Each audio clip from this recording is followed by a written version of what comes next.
Session is tomorrow.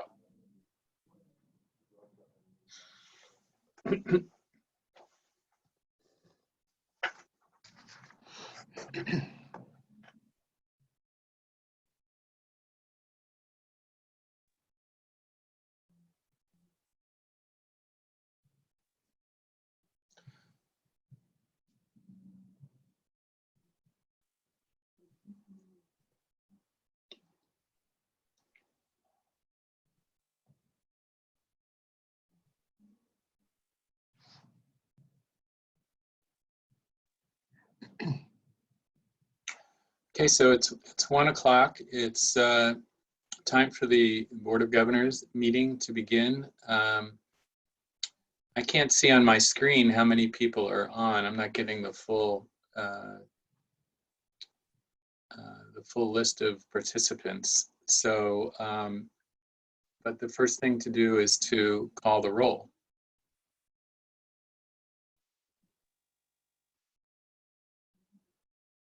You're on mute, Christina. On mute. Can you hear me now? Yes. Perfect. Thank you so much. Good afternoon. My name is Christina Castro. I am the liaison to the Board of Governors. I will now begin the roll call. Hilda B. Aguinaldo. Here. Darius W. Anderson. Yes, here. Amy M. Costa. Tom Epstein. Here. Felicia Escobar Carrillo. Cullen Fitzgerald. Here. Jolina M. Grande. Here. Pamela Haynes. Here. Kevin J. Hall.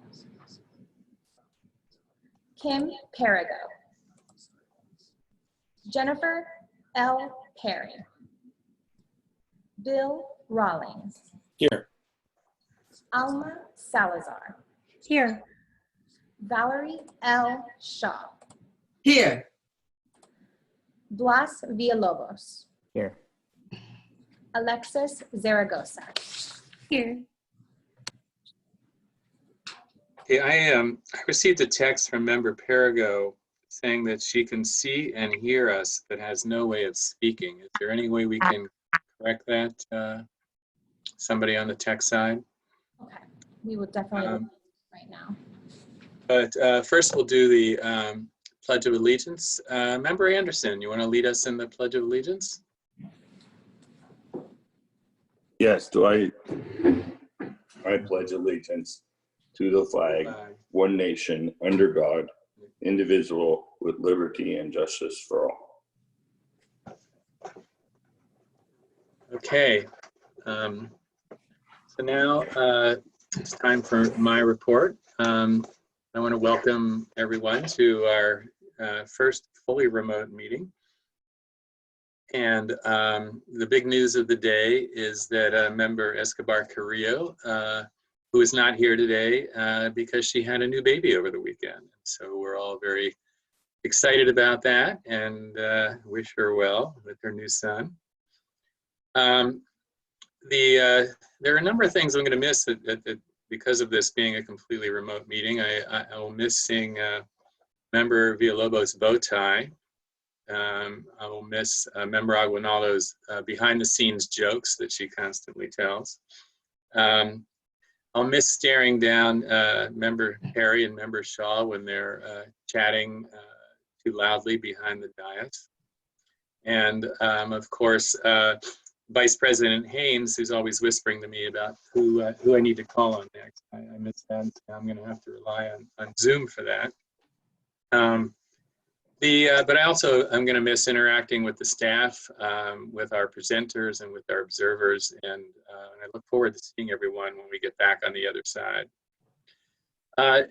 On a more serious note, I want to congratulate the colleges, all of the colleges, for their successful transition to an online environment. The faculty, staff, and students all deserve great credit for the hard work they've put in, the extra work they've put in to keep everybody learning and taking their classes and succeeding. I know it's been very challenging for everyone, but certainly appreciate your perseverance.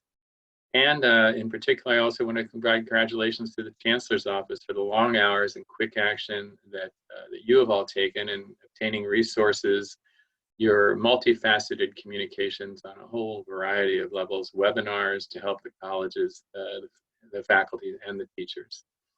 So keep up that great work.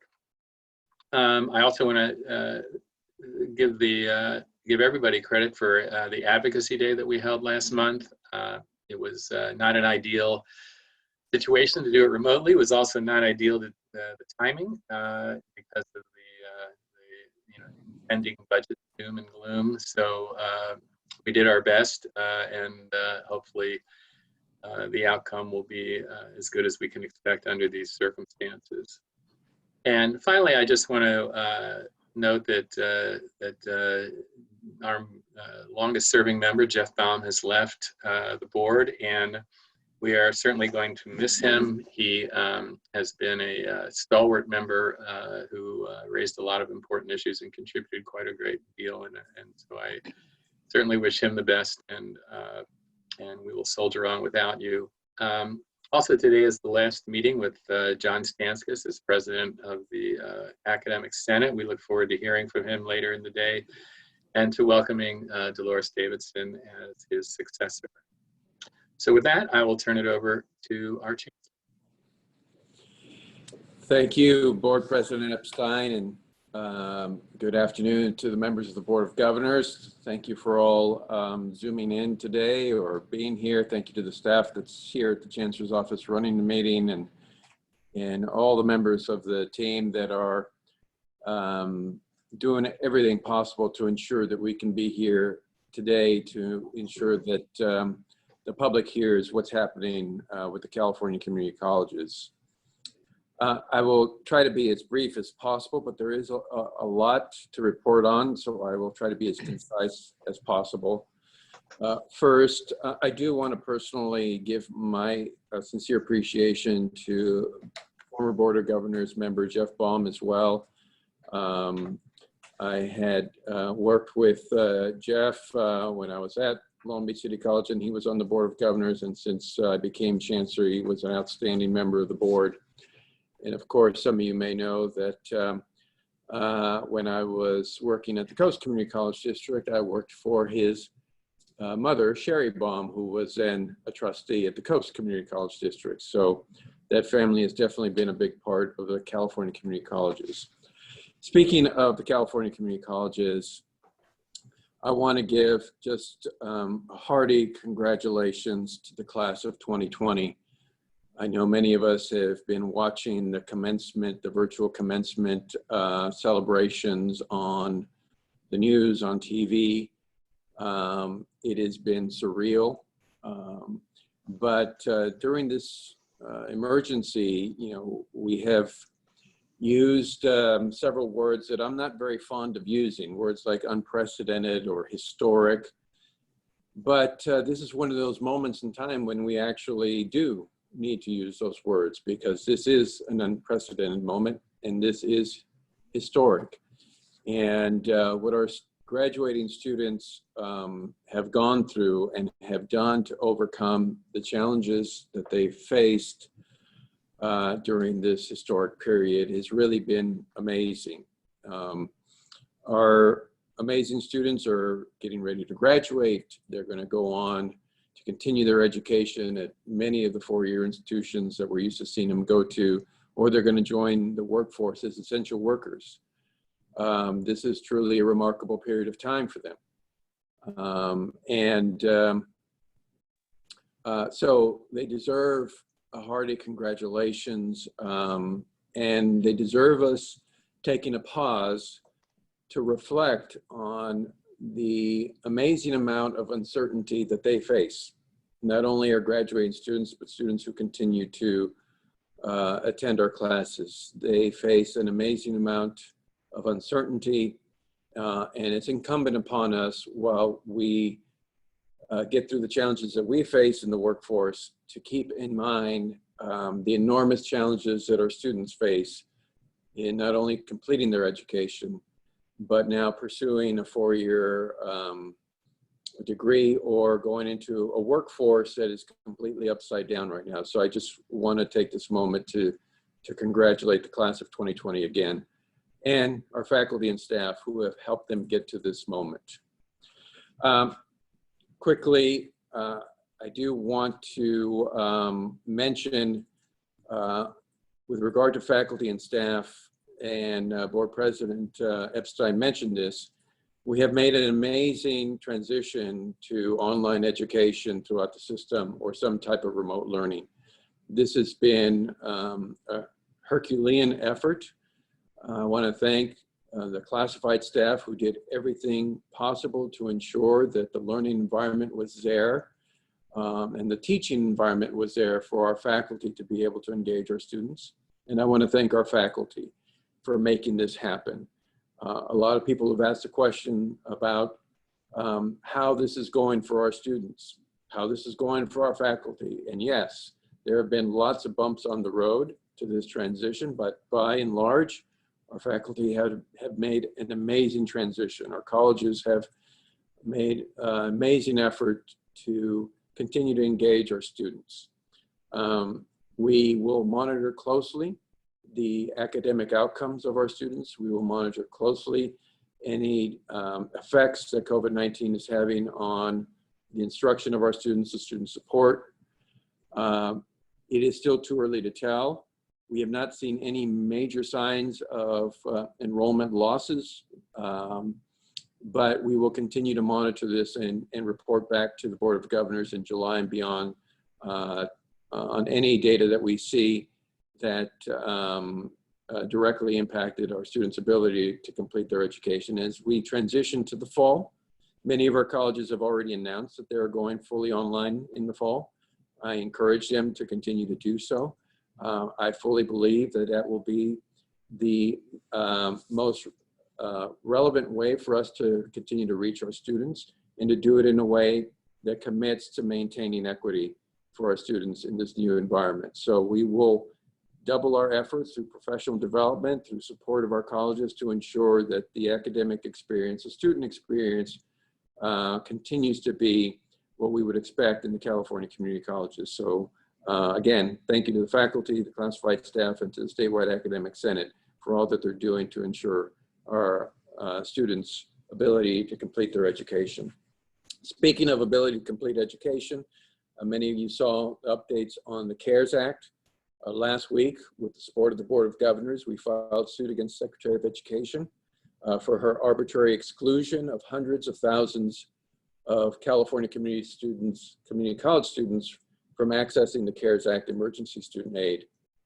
We were joined by 5 community college districts: Foothill De Anza, Los Rios, State Center, Los Angeles, and San Diego community colleges districts. So thank you to all of them. And thank you to all the community colleges that have pledged their support for this effort.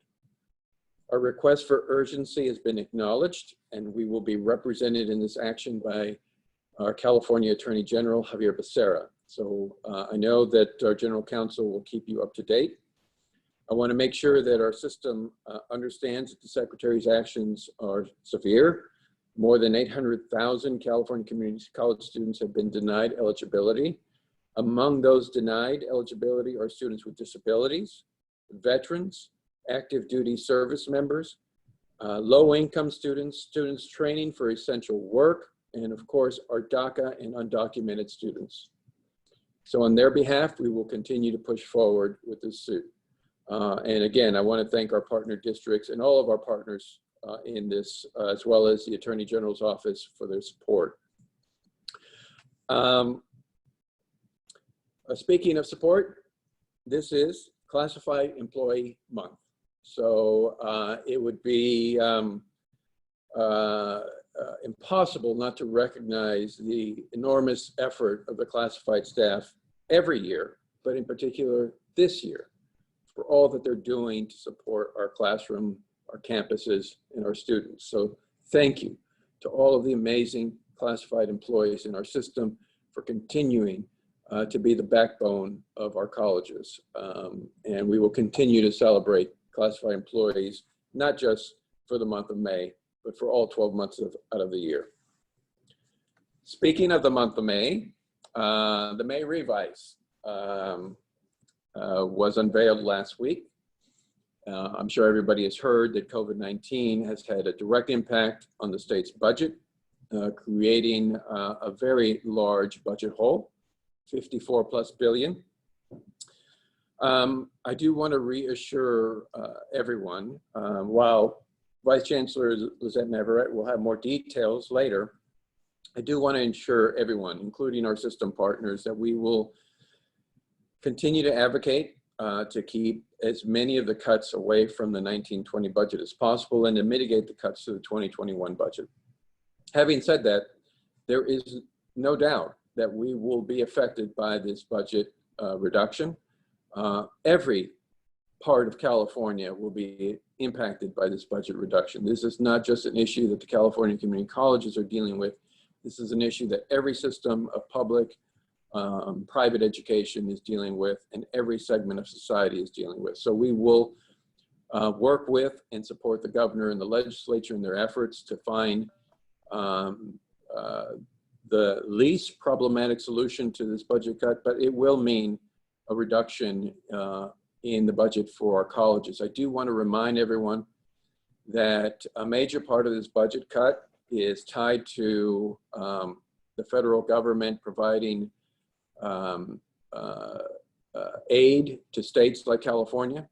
So I ask everyone to contact their congressional representative and tell them how important it is for the federal government to provide aid to states like California so that we can do everything possible to mitigate the cuts to public education.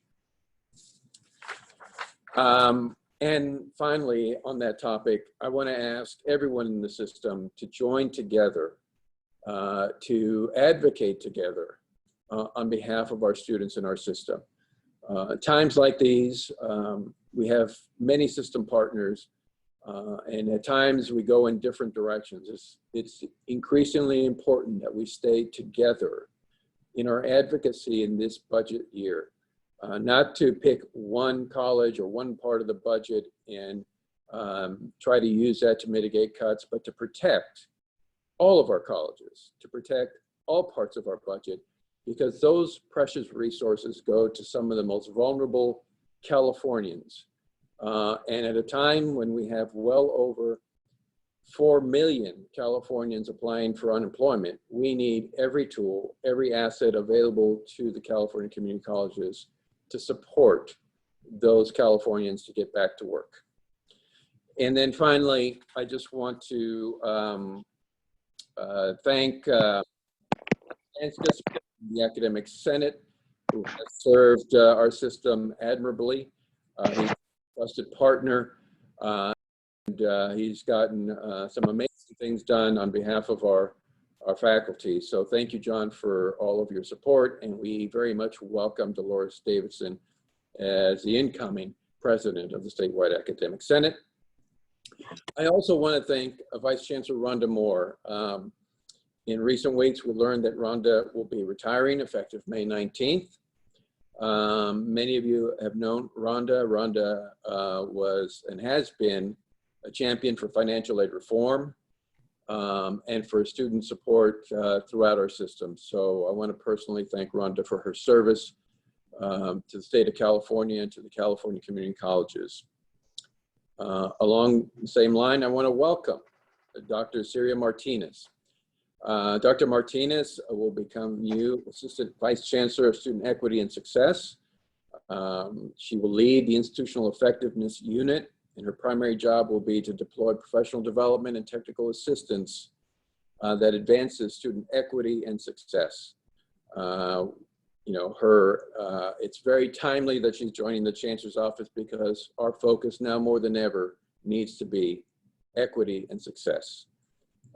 She's a graduate of UC Davis, USC, we'll forgive her for that, and received her PhD from Claremont University. And most recently, Dr. Martinez served as Woodland Community College's Dean of Student Success and Institutional Effectiveness, and as Interim Dean of Student Services. So I want to welcome Dr. Martinez to the team, and we look forward to introducing her to you live in the not too distant future. So I know that those were lengthy comments, Lord President Epstein, but that concludes my comments, and thank you all again for being here for this important board meeting.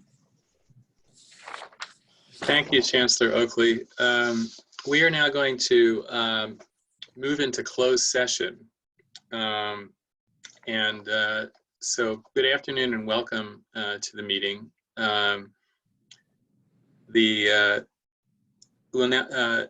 The board will meet in closed session. We will resume the public meeting at around 1:45 p.m. Thank you.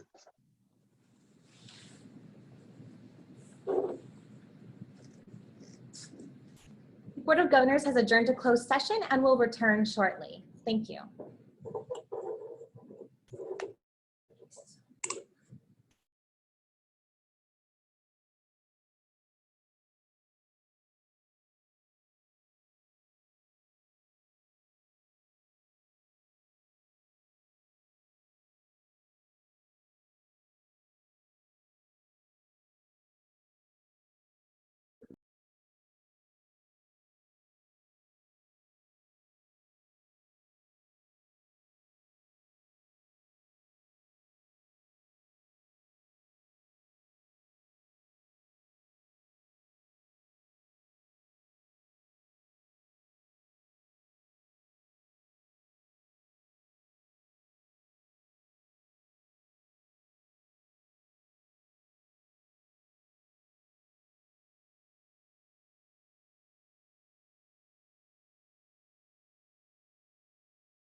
You know, Christina, when the PowerPoint is up, we can't see all the people that are on the screen. It blocks out a good chunk of the screen. Do we have to have that up all the time?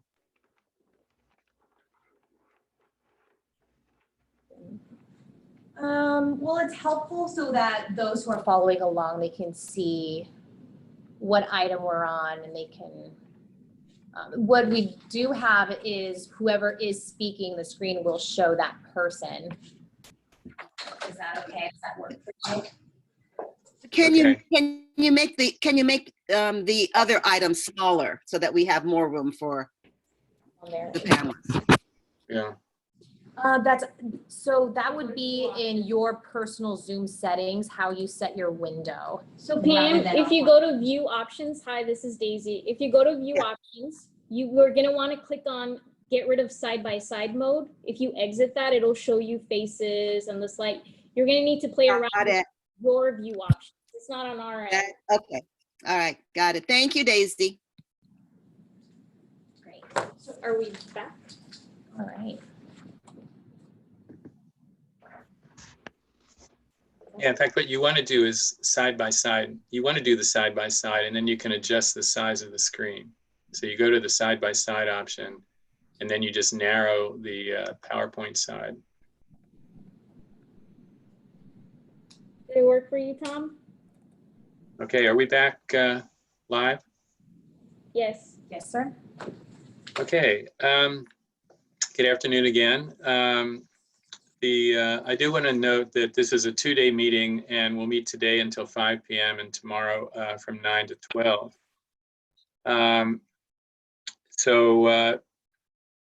As a reminder, members of the public wishing to comment on an item in the agenda will be given the opportunity to ask questions or comment via Zoom by typing in the comment box or sending an email to ccastro@cccco.edu. That's ccastro@cccco.edu when the item is taken up. Persons wishing to make a presentation on a subject not on the agenda may do so during the public forum.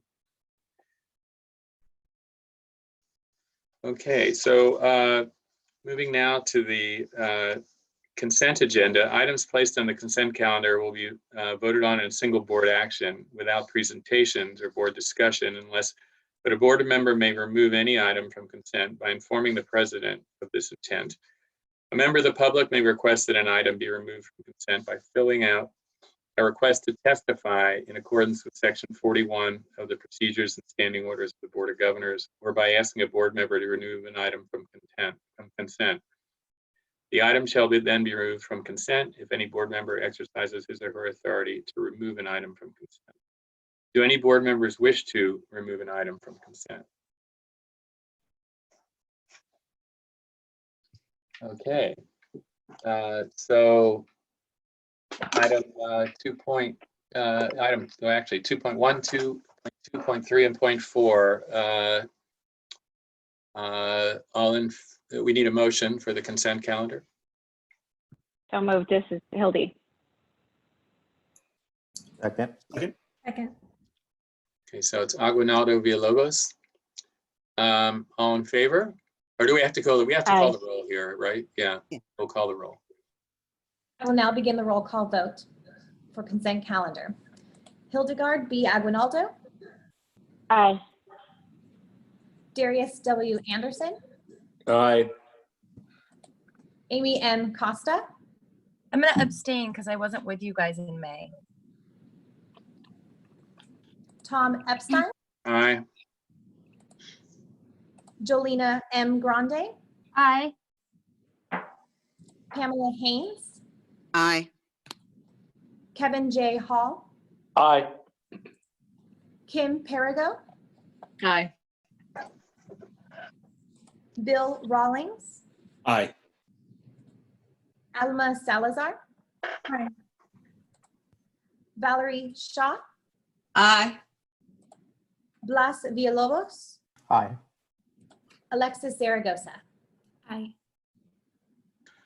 Okay, motion carries. On to the action calendar, item 3.1, contracts and grants.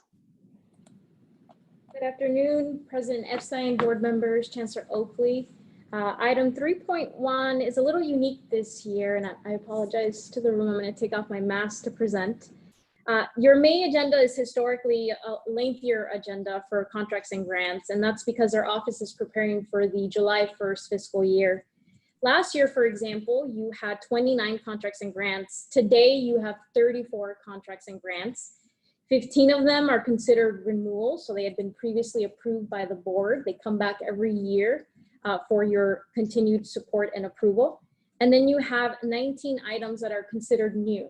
While they may not be new programs that are being established, they're considered new because they enter the Board of Governors, this office, into an entire new agreement. And so by that concept, we consider it new. Before I walk you through some of the items and answer your questions, I do want to highlight three very important things. First is, again, I mentioned that this is a lengthier agenda. That is unique this year in the sense that this year we're also anticipating a very unstable 2021 fiscal year and preparing ourselves for potential reductions in the fall. So what we've done in your contracts and grants item for today is that we've added language not to exceed or up to. We know that there will be continued support for many of these programs. The dollar amount is uncertain, and so we've added that language to every single item. The second highlight for today is that COVID-19 has resulted in many different changes related to the way that we can respond and assist our colleges and our students. You will see language in some of these contracts that highlight COVID-19 and our ability to respond nimbly. That was done intentionally. We added the language intentionally to allow us to use these funds to be able to react as quickly as possible during an emergency. And lastly, and this is where I will miss Board Member Baum, anywhere where you see a fiscal agent contract, that is because it denotes Proposition 98 dollars. So again, as a reminder for some of you who are new, any Proposition 98 dollar must first flow through a community college district. And that is because the Chancellor's office and the Board of Governors are not considered a local educational agency. So our office, in order to put out those dollars for their intended purpose as outlined by the legislature or the education code or this board, must first send those dollars to a community college district to administer the funds before they can reach their intended goal. So with that, President Epstein, I could briefly walk through any of the 19 items, or we can open it up for questions, whatever you would prefer. I think it'd probably just be better to let the board members ask questions, unless there's something unusual in the contracts that you think needs to be highlighted. No, we can open it up for questions. Hey, Tom, this is Amy. I have a quick question on the, there's a series of contracts about kind of, I can afford college and the associate degree for transfer. And in the staff report, you mentioned that you're trying to kind of create a better umbrella. So can you kind of talk about that work? And, you know, clearly I can afford college is a great campaign, but things have drastically changed in our world with the Promise program. So if you could just speak to that a bit, I'd appreciate it. Thanks. Yeah, thank you for the question, Board Member Costa. I think this has always been a really critical area for our office. One, to even have dollars to do any sort of marketing for our system is very critical. As you see with these contracts, these two contracts have been critical to this office as we have responded to COVID-19. We were able to pivot rapidly to transition those dollars to be spent on ensuring that our students stay enrolled. So as drafted and in terms of what is in front of you today, and I want to be able to call out the items, they are item number 9 and I believe item number 10. Those two things, as we move forward and we keep top of mind, we highlight on here COVID-19 response, but it's really around ensuring that our students know that the associate degree for transfer exists, that it is an option. We are thinking holistically about the marketing approach for this, given the fiscal situation of our state and news that we're hearing around potential reductions to this. You should also know that the system of support trailer bill language that was meant to help our system coordinate and integrate and create better transparency for these fiscal agent agreements was retained in the May revise. we are hopeful that that trailer bill moves forward because these two specific contracts are part of that larger umbrella of integration and coordination to the Vision for Success. Mr. President, can I add something to this conversation about the rationale for those particular programs, but also that we're going to be discussing the marketing that goes around them. And there is a report that that is part of the agenda that speaks to the almost 2 years of the chancellor's African American Black career education / transfer advisory panel that we spent a little time on, and by we I mean myself and member Shaw. It became clear over 5 major cities, as well as the number of town halls and focus groups, that for the African American community, they knew very little about these programs. What also became very clear was that there really needed to be a focused marketing, a focused presentations that really resonated with this particular population, where they could see themselves reflected in what community colleges offer. Many of the parents and young adults knew very little about the career education programs. And so I think especially at this time, but at all times, we need some outreach that really penetrates the lack of information into communities of color, to make certain that they know that there are community colleges for them. Many of them didn't, even if they'd been at a community college, hadn't heard about some of the programs being offered. So for me, it's a reason to keep these kinds of funding active and open for these populations.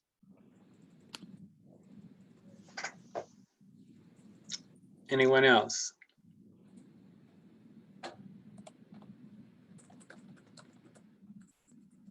Well, I had a few questions if no one else does. First of all, I just want to say that I appreciate very much, Deputy Chancellor, that you've included the results from the past year and the goals for the following year in all these contracts. That's a significant improvement from the way it was done before you arrived.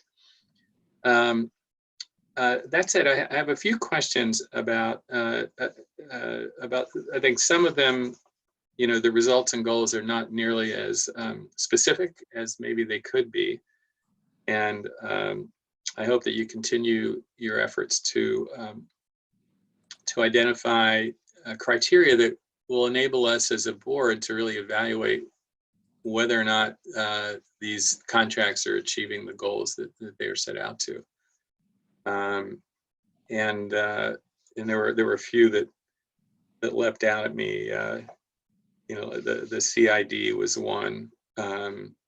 The OER and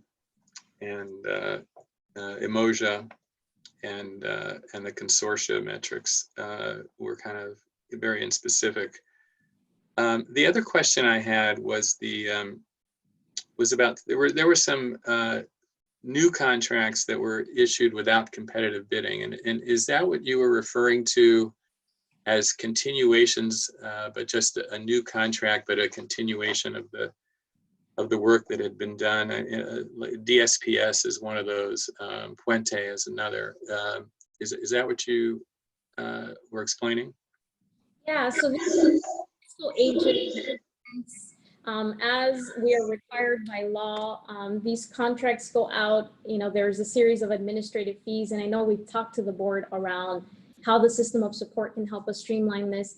What's important to know about the competitive versus non-competitive is that during this emergency, it was critical for our office to be able to maintain resources and move as quickly as possible. In the past, we've been very happy with the resources and support that we've gotten from the fiscal agents that you see on here for those that have moved forward non-competitively. What is also important to note during this time is that there were several different unnecessary burdens that we would place on our districts. As we were, we've reported in the past when we open things up for competitive bid, and then you have asked us in the past, why have so few districts applied? And I think the conversations we've had in the past are related around, we are asking our districts to focus on educating our students, and those that have created entire infrastructures around being fiscal agents tend to be most competitive in these processes. In terms of what's in front of you, though, it's important to know that we've been happy with those fiscal agent agreements. And during this emergency, not only for our staff, but for our districts, deploying something that would require additional time, but more importantly, seeing the few applications that we were getting, what was urgent is that we needed to move these contracts forward this month. The next step after receiving your approval is always our general counsel's office and our divisions working to put together an actual contract. These contracts still have to go through the fiscal agent boards. So you will hear many of these items hopefully in June, if those boards are meeting, and I think that they will. And then we have to be ready to deploy these dollars to our system by July 1.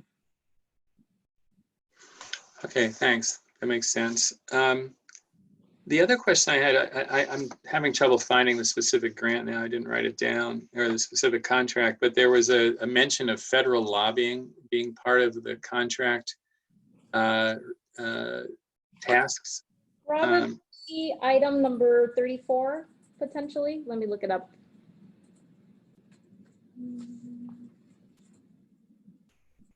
No. Was it the SEEP program, the SEAP? Was that it? That's what I thought it might be, but go ahead and ask your question. So the question was, I didn't realize that any of the grants that we were giving could be for federal lobbying. And I just want an explanation of that. I don't know that we would call it lobbying. I know that we would call it education and advocacy. But if you can find the item, I would be happy to answer the question once I know what the funding source is. I think it specifically mentioned our firm there being paid by one of these contracts. Darn, sorry. There it is item 34, and it does denote federal advocacy. And that is not new. That is actually the funding source, and we reviewed that with the Department of Finance. It is an allowable use. Okay, great. Thank you.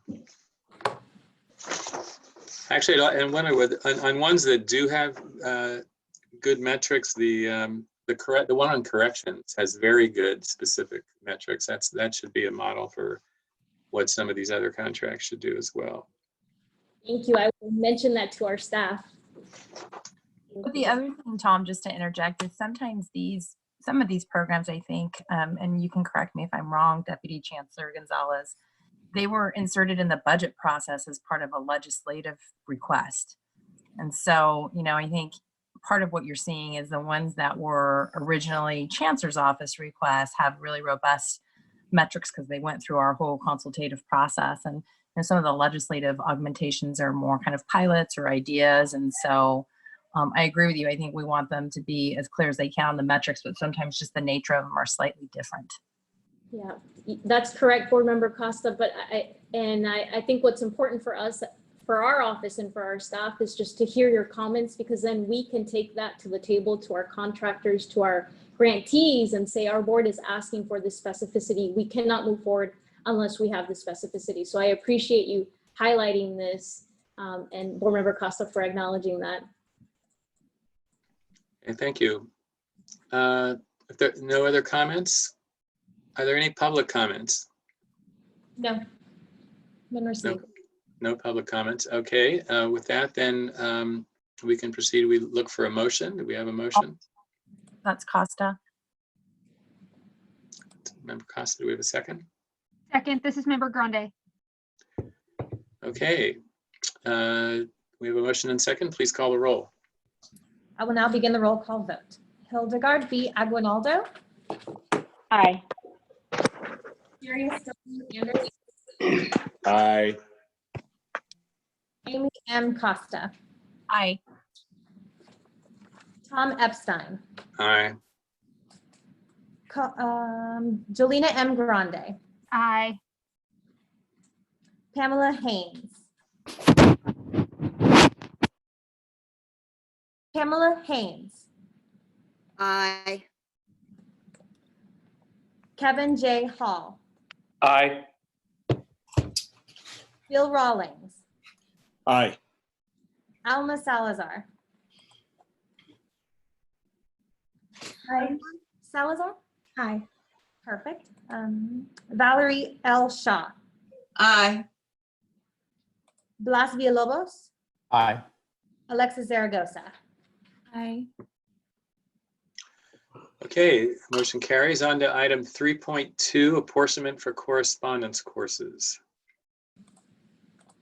Good afternoon, everyone. I am Aisha Lowe, Vice Chancellor of Educational Services and Supports.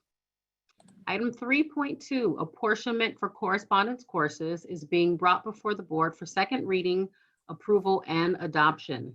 The first reading occurred in March. We received no public comment in advance of the first reading or the second reading. With that, I will actually hand it over to Executive Vice Chancellor Marty Alvarado for further background. Good afternoon. This is Marty Alvarado, Executive Vice Chancellor for Educational Services. This item came to the board previously. What this does is update Title V regulations to place into the apportionment process approval for correspondence courses. Previously, these were allowed under the distance education regulations.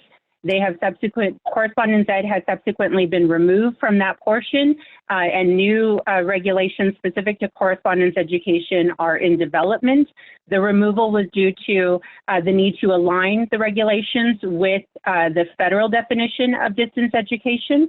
And what this does again is specify correspondence education as an approved method of instructional delivery for apportionment purposes. So colleges can receive payment for offering these programs. And then for context, these courses are primarily offered within our prisons and jails and is a form of instruction that is critical for our currently incarcerated population when face-to-face courses are not available. Happy to answer any questions. Any board comments? Any public comments? I have not received any public. Okay, do we have a motion? Haynes moves. Anderson second. Okay, please call the roll. Yes. Hildegard E. Aguinaldo. Aye. Darius W. Anderson. Yes. Amy M. Costa. Aye. Tom Epstein. Aye. Jolina M. Grande. Aye. Pamela Haynes. Aye. Kevin J. Hall. Aye. Kim Perigo. Aye. Bill Rawlings. Aye. Alma Salazar. Aye. Valerie L. Shaw. Aye. Blas Villalobos. Aye. Alexis Zaragoza. Aye. Okay, motion carries. On to item 3.3, AB 1313 regulatory changes. Hey, Tom, really quick, just on the public record, John Stanskis said that the Academic Senate was involved in that. I just wanted to read that into the record because he chatted it versus said it aloud. Thank you for doing that. Hey, Tom, Yes. for some reason, my name hasn't been called on roll call for the last couple of votes. I just want to flag that for the next.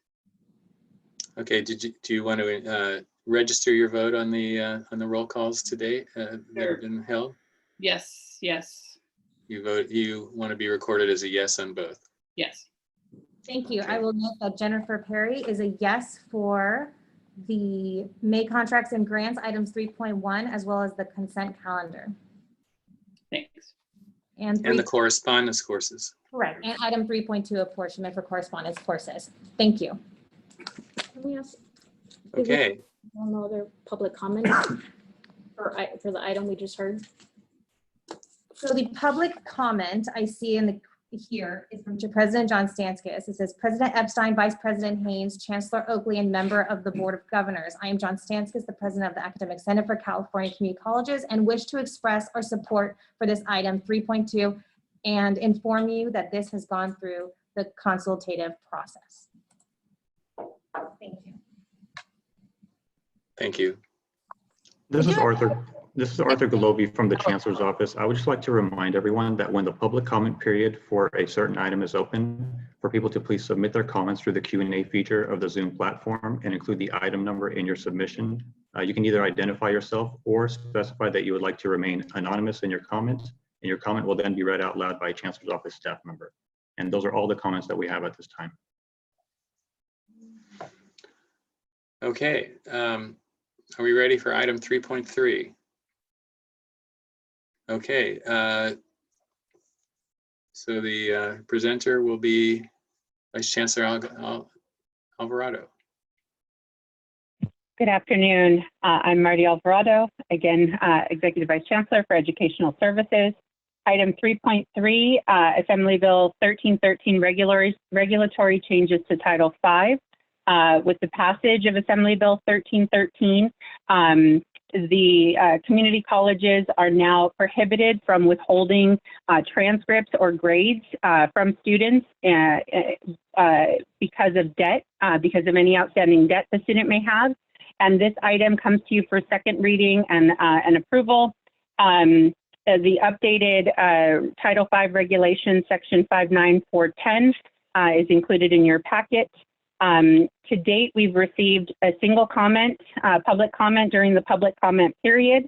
The public comment acknowledges or communicates, I should say, that that the challenge that colleges will have in collecting debt now that this is no longer an option is going to be a challenge for colleges. And while we can appreciate that that will be a challenge, unfortunately or fortunately, this is the law now, and so we are required to update the Title V regulations to reflect the law.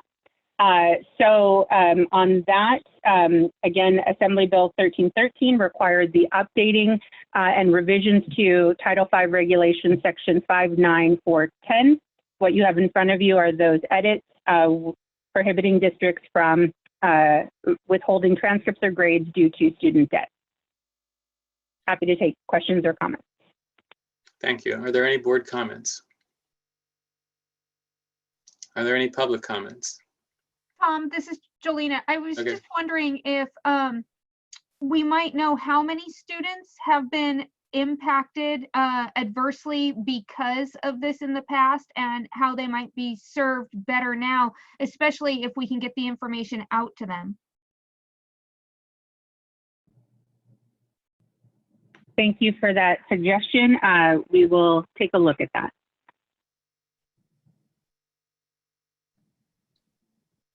Okay. Any public comment?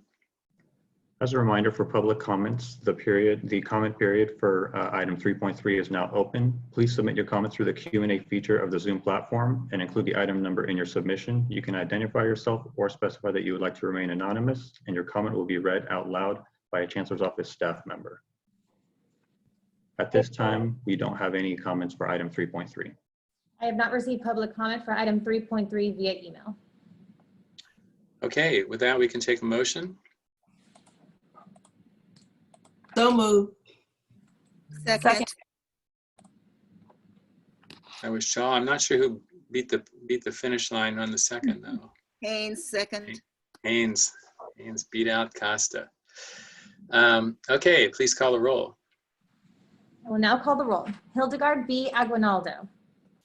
Aye. Darius Anderson. Aye. Amy M. Costa. An enthusiastic aye. Tom Epstein. Aye. Jolena M. Grande. Aye. Pamela Haynes. Another enthusiastic aye. Kevin J. Hall. Aye. Kim Farrago. Aye. Jennifer L. Perry, Aye. Bill Rawlings, Aye. Alma Salazar, Aye. Valerie L. Shaw, Aye. Blas Villalobos, Aye. Alexis Zaragoza. Aye. Okay, motion carries. On to 3.4, Title V amendments to auxiliary organization reimbursement regulations. Good afternoon.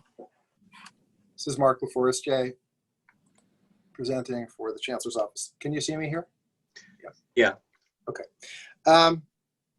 So we had this on first reading a couple of meetings ago. The purpose of this regulation is to eliminate the requirement that at least 50% of the reimbursement by an auxiliary organization to the community college district be in cash. And you'll recall from that discussion that that is a requirement that exists in our regulations, but it doesn't have any grounding in the education code. In past history, it was the case that all reimbursements needed to be in cash, and that was eliminated a couple of decades ago. There was a concern expressed by members of the board at our last meeting concerning the problem of placing a value on intangible assets.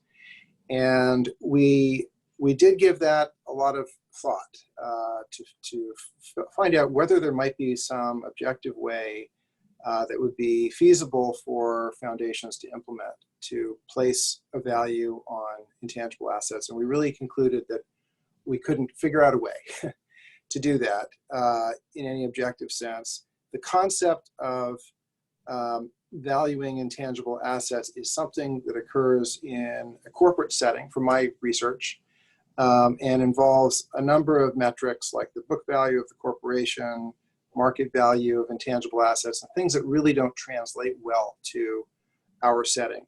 So the approach that we took instead was to amend the proposed regulation to be more express about examples of tangible and intangible value that we would expect an auxiliary organization to be returning to the district, ensuring that that is publicly disclosed, and then placing on the local district the obligation through its relationship with the foundation to determine what kinds of value and in what quantities it would expect in exchange for whatever staffing support the district has given to the foundation. So that is my presentation. George Boudroukas is also here from the network of community college auxiliaries. And the network has been a strong advocate for this regulatory change. And he's here to add a few words.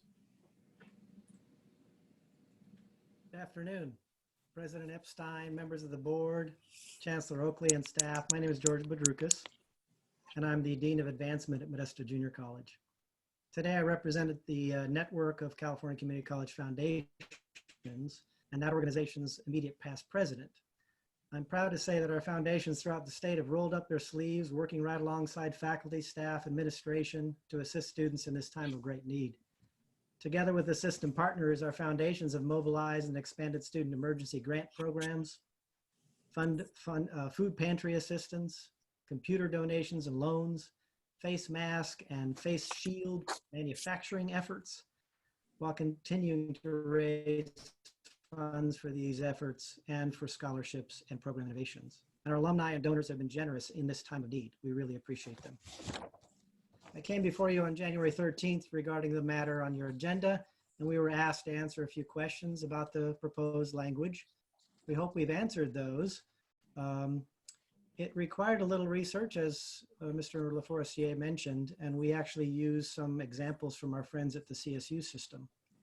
Thus, the more specific definitions of intangible and tangible assets and benefits.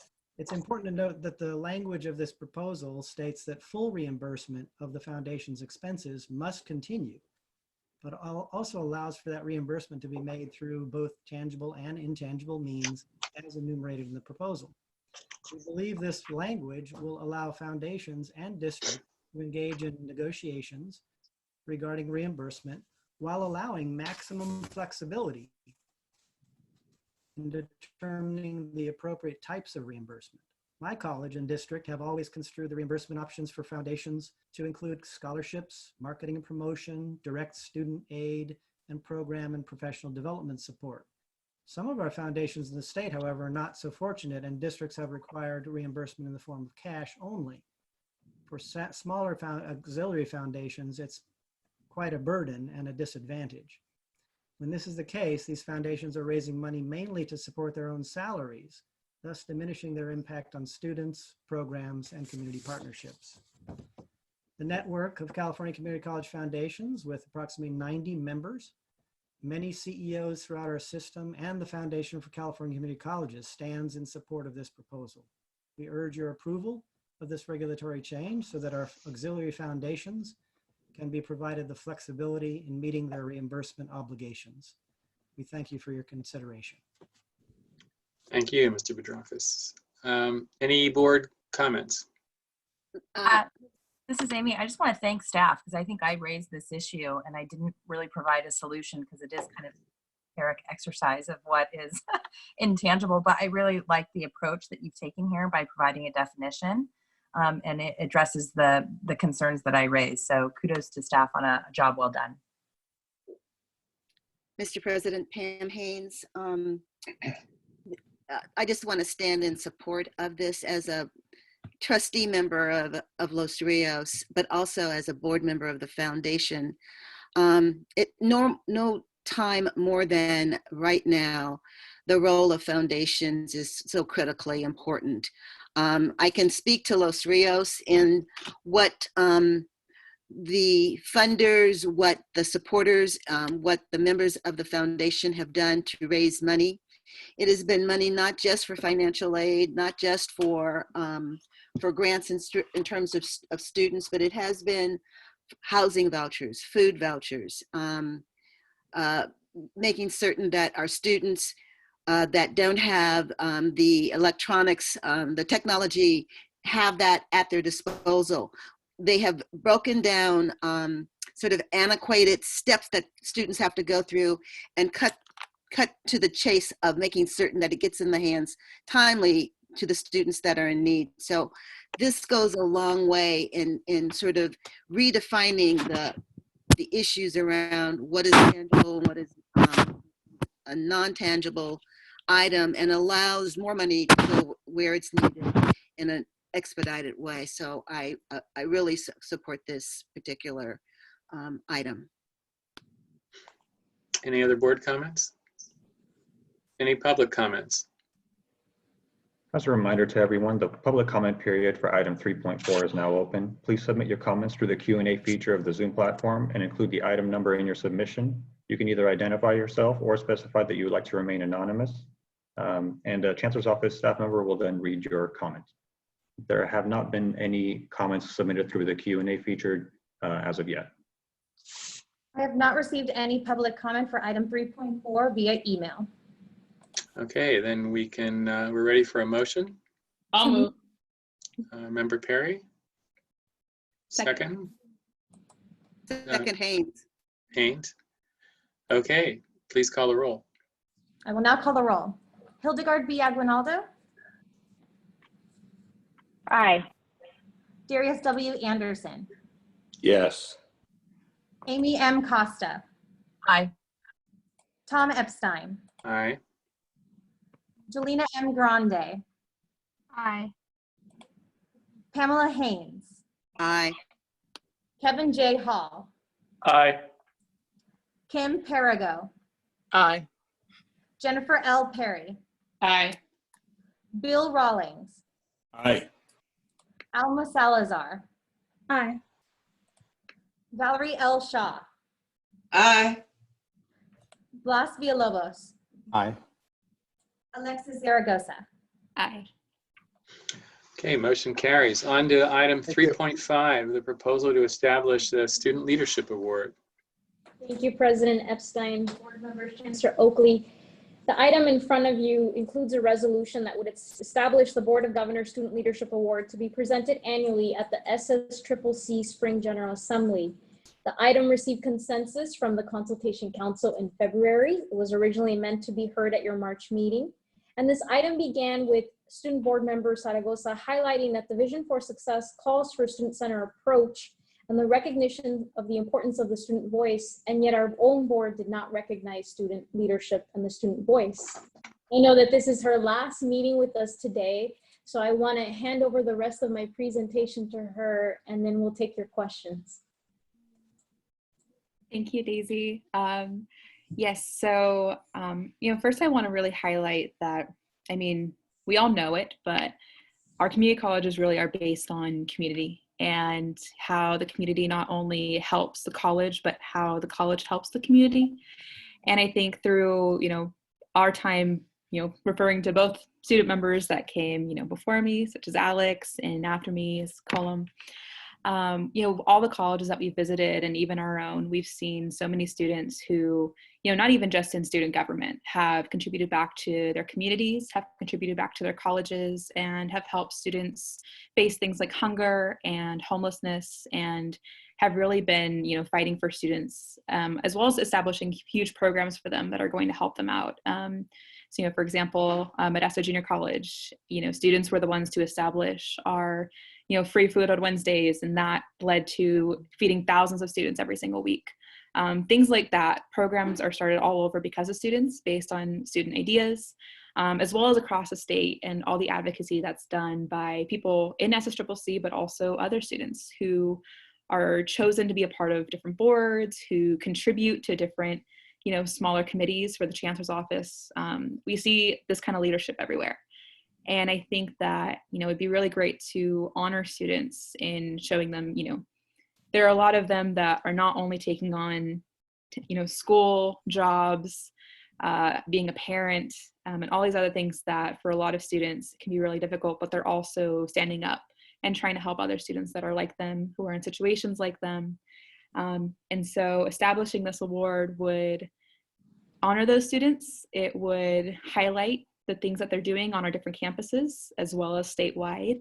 And it can also, give them a cash prize to be able to use, since we know, students need it the most. And I think it would be really great to add that on to our list of different awards that we give out every single year. So, but that's why we came up with it.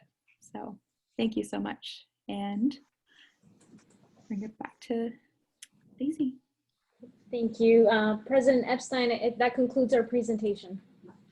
Okay, any board member comments? Any public Tom, comment? this is Hildy. Oh, I'm sorry. Oh, Tom, this is Hildy. Just a quick comment. Alexis, this just makes too much sense. So thank you for putting this on our radar. What is this? I heard about it being her last meeting. Is that true? That's true. That's insane. I just wanted to thank you, and obviously I didn't have any remarks prepared for you, as I think any remark would have lasted several pages, but you have done a remarkable job advocating for the student body, and we have been changed for the better because of you. So thank you so much for your work.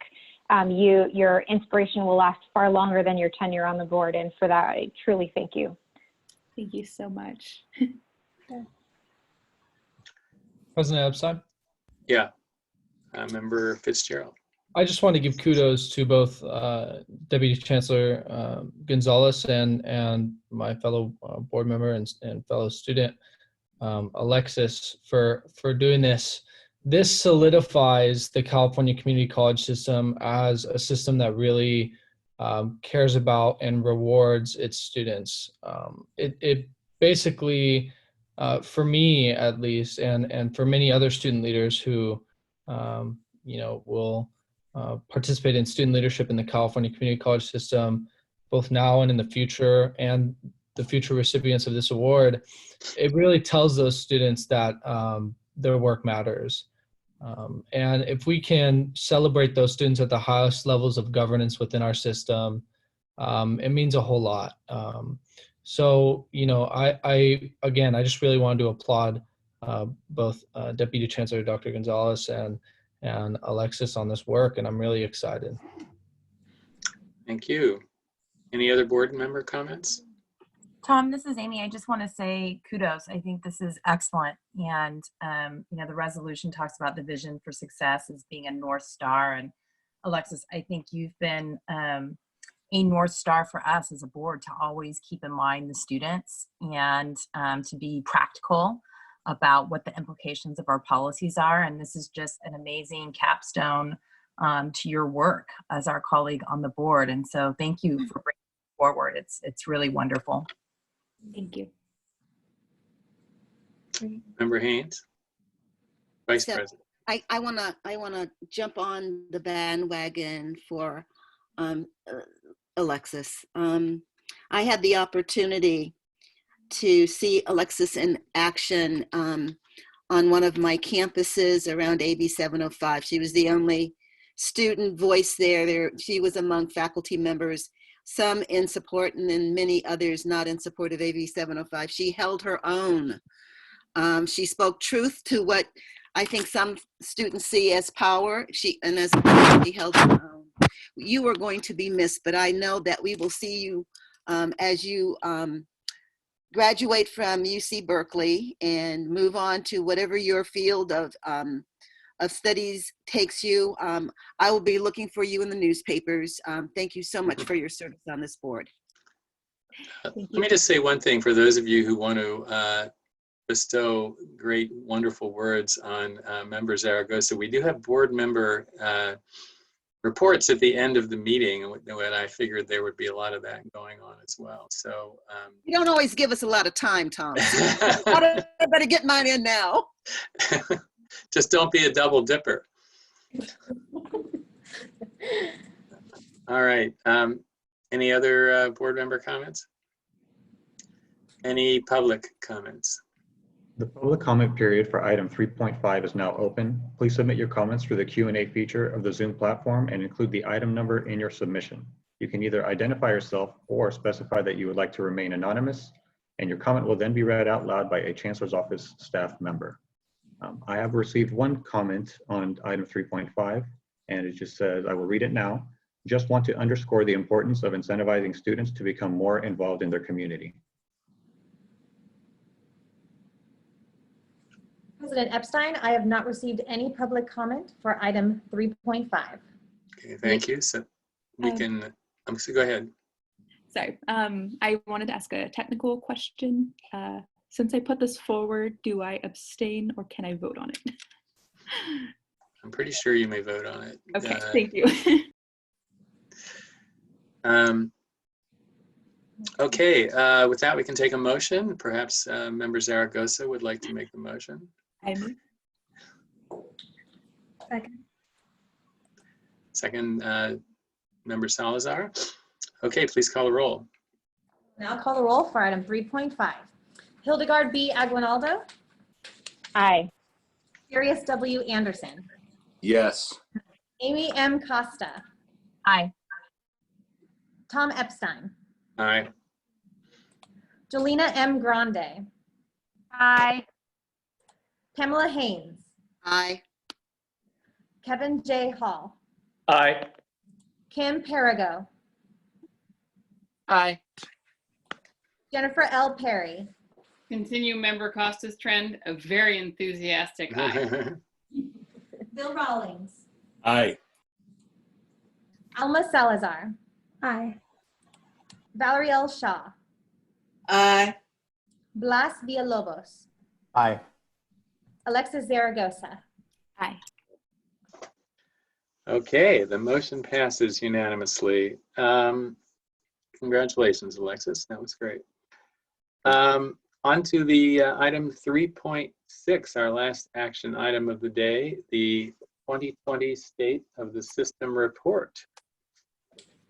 Yes, thank you, Board President Epstein and members of the Board of Governors. I have the pleasure of discussing with you the progress we are making toward the goals and the vision for success, as well as highlighting some of the challenges that remain, particularly as we undertake the response to the pandemic and the recovery to the pandemic, which will certainly have an impact on the work that our colleges are doing. But First, again, let me begin by thanking the Board of Governors for the vision for success and the goals that I'll be reporting on today. I also want to thank the board for allowing this presentation to be presented in May rather than March, because it did allow us an opportunity to clean up some of our data and to have much clearer data on where we're at in the Vision for Success goals. We've also taken the time to make some data refinements, which I will highlight in some of the slides a little later. I do want to make mention that the data for this presentation was collected this spring, so it does not include any impacts that COVID-19 may be having or may have going forward, but we will certainly come back to that in future presentations.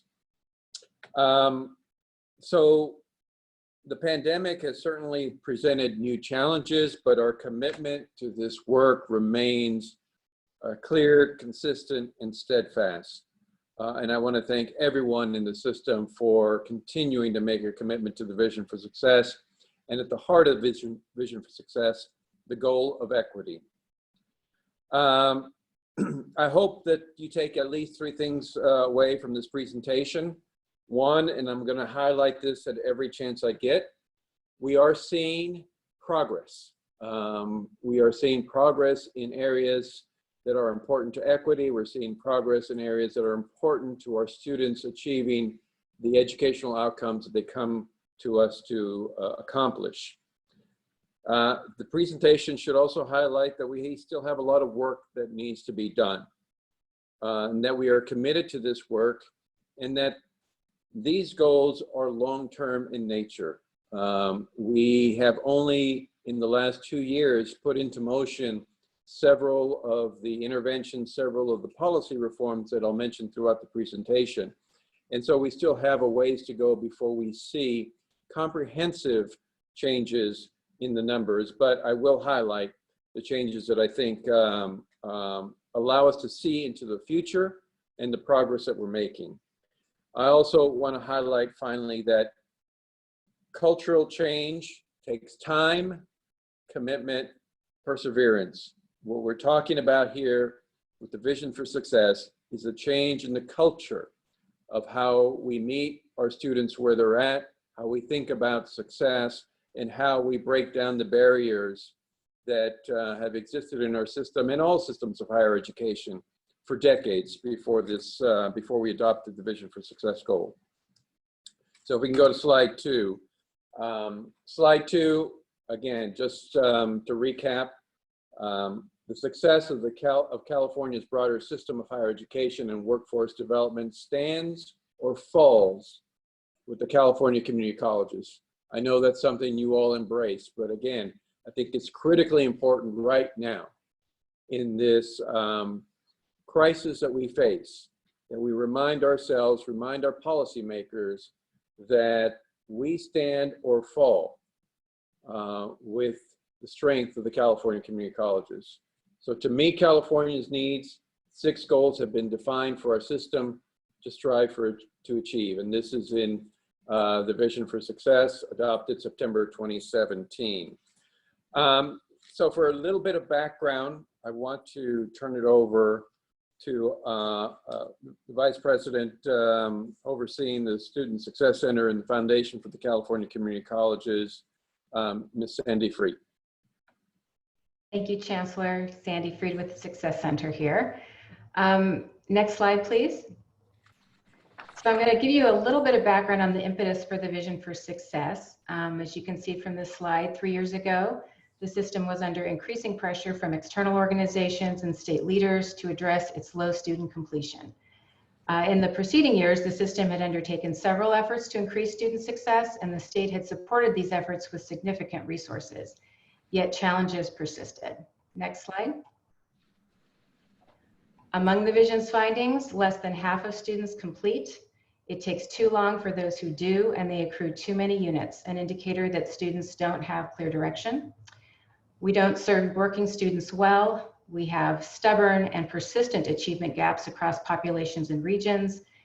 And to address these challenges, we must be student-centered and data-informed. Next slide. So in creating the vision, we followed the following process. We analyzed our data and the latest research on student success and workforce needs. We spoke to over 50 internal and external stakeholders and received feedback from more than 550 Californians through a virtual town hall, which was an online portal that we created so that anyone could submit their suggestions from wherever they were in the state. It greatly democratized and broadened our input. Next slide, please. And from this information, the vision, as the Chancellor noted, recommends 6 very ambitious 5-year goals to meet the state's and students' needs centered on completion and equity. The first 2 goals focus on meeting the state's workforce needs. Goal 1 is based on the Centers for Labor Excellence's estimate that California will need 2.4 million more skilled workers by 2025. And goal 2 is based on the Public Policy Institute for California's estimate that the state will need 1.1 million more workers with bachelor's degrees by 2030. Goals 3 and 4 hold the system accountable for providing pathways to ensure students complete in a timely manner and are prepared to find employment in their field of study, and they're pegged to our system's best performers. And goals 5 and 6 ensure that we leave no populations or regions behind as we make progress on goals 1 through 4 by focusing relentlessly on closing equity and opportunity gaps. On the right of this slide are the commitments, which are strategies to achieve the transformational change that's necessary to meet these goals. And finally, the vision outlines vehicles and reforms to achieve the goals, including actions the Chancellor's Office should take in leading the way. Next slide, please. And with that, I'll hand it back to the Chancellor. All right, thank you, Sandy. This next slide gives you an idea of the progress that we've been making since 2017. And it also highlights that in order to achieve the outcomes that we say we want to achieve, it requires that we make the right policy connections, that we put into motion the right fiscal reforms, that we have program and data alignment, and student supports needed to achieve the goals. And of course, none of this can happen overnight.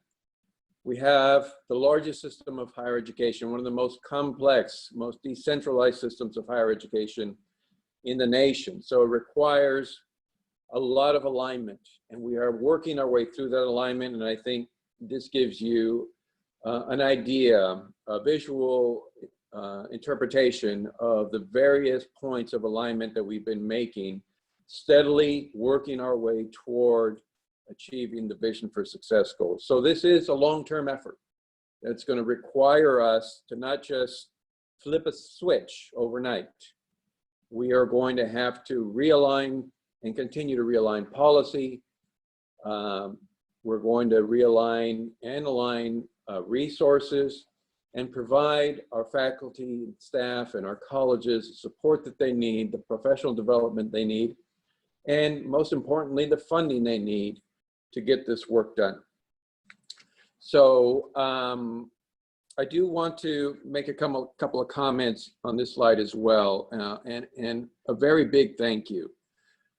One of the things that is important to highlight is that as of last year, every single local board and district CEO took action in a public meeting up and down the state to align their local goals with the statewide vision goals.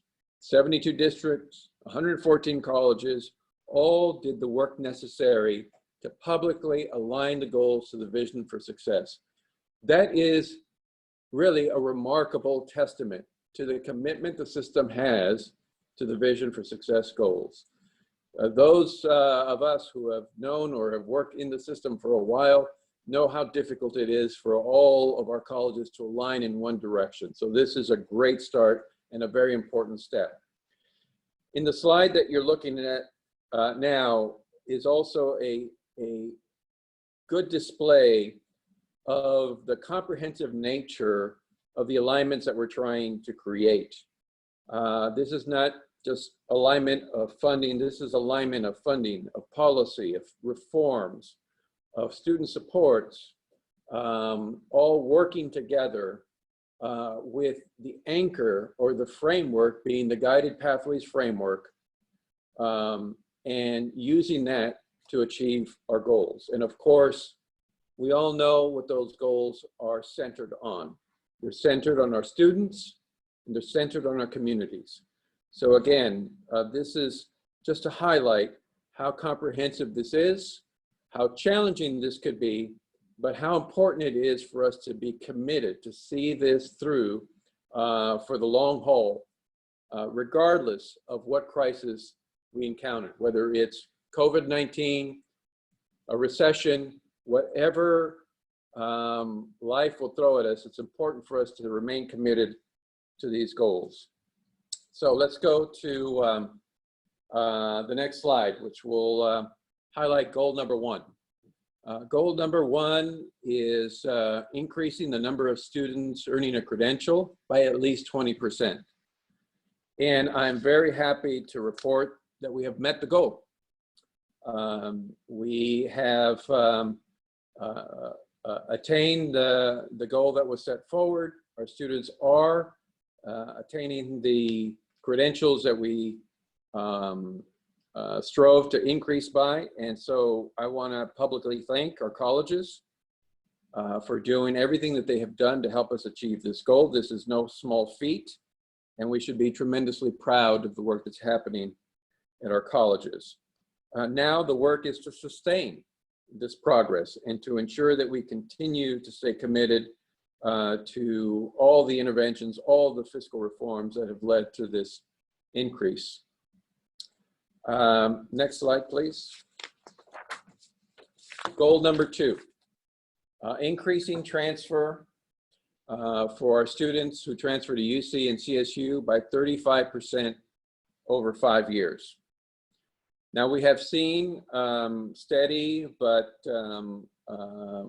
slow progress, and we continue to see steady but slow progress. This is one of those goals which I will remind the board and remind the public that we rely on our partners to ensure that we accomplish. Ensuring that CSU, UC, and our other transfer partners continue to make room for our students is key to this goal. I can say, and I can point out, that we are making progress. We increased by 2% this year, consistent with the previous years. I can also say that since 2016-17, transfer to CSU and UC has increased by 6%. Overall, in that period, we've increased overall transfer by 7%. So we see progress. Now, behind that progress and the challenges that still remain, there is some good news, particularly as it relates to the work that we're doing at our colleges. So if we can go to the next slide, please. Remembering that our role as community colleges is to prepare the student for transfer and then to work with our transfer partners to hand them over. That handover is at times constrained by budget considerations, by the amount of room our partners create, but our responsibility is to prepare those students for transfer. I can say with great delight that for the associate degree for transfer, we have exceeded by more than 35% the number of students ready to transfer. You can see the increase in the associate degree for transfer has exceeded the 48,493, which would have been our goal.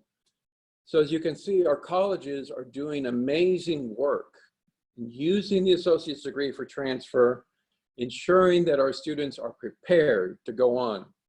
We will continue to work with CSU, UC, AICCU partners, and other partners to continue to press for more room, to continue to ensure that they adopt the associate degree for transfer, and do everything we can to hand off more students.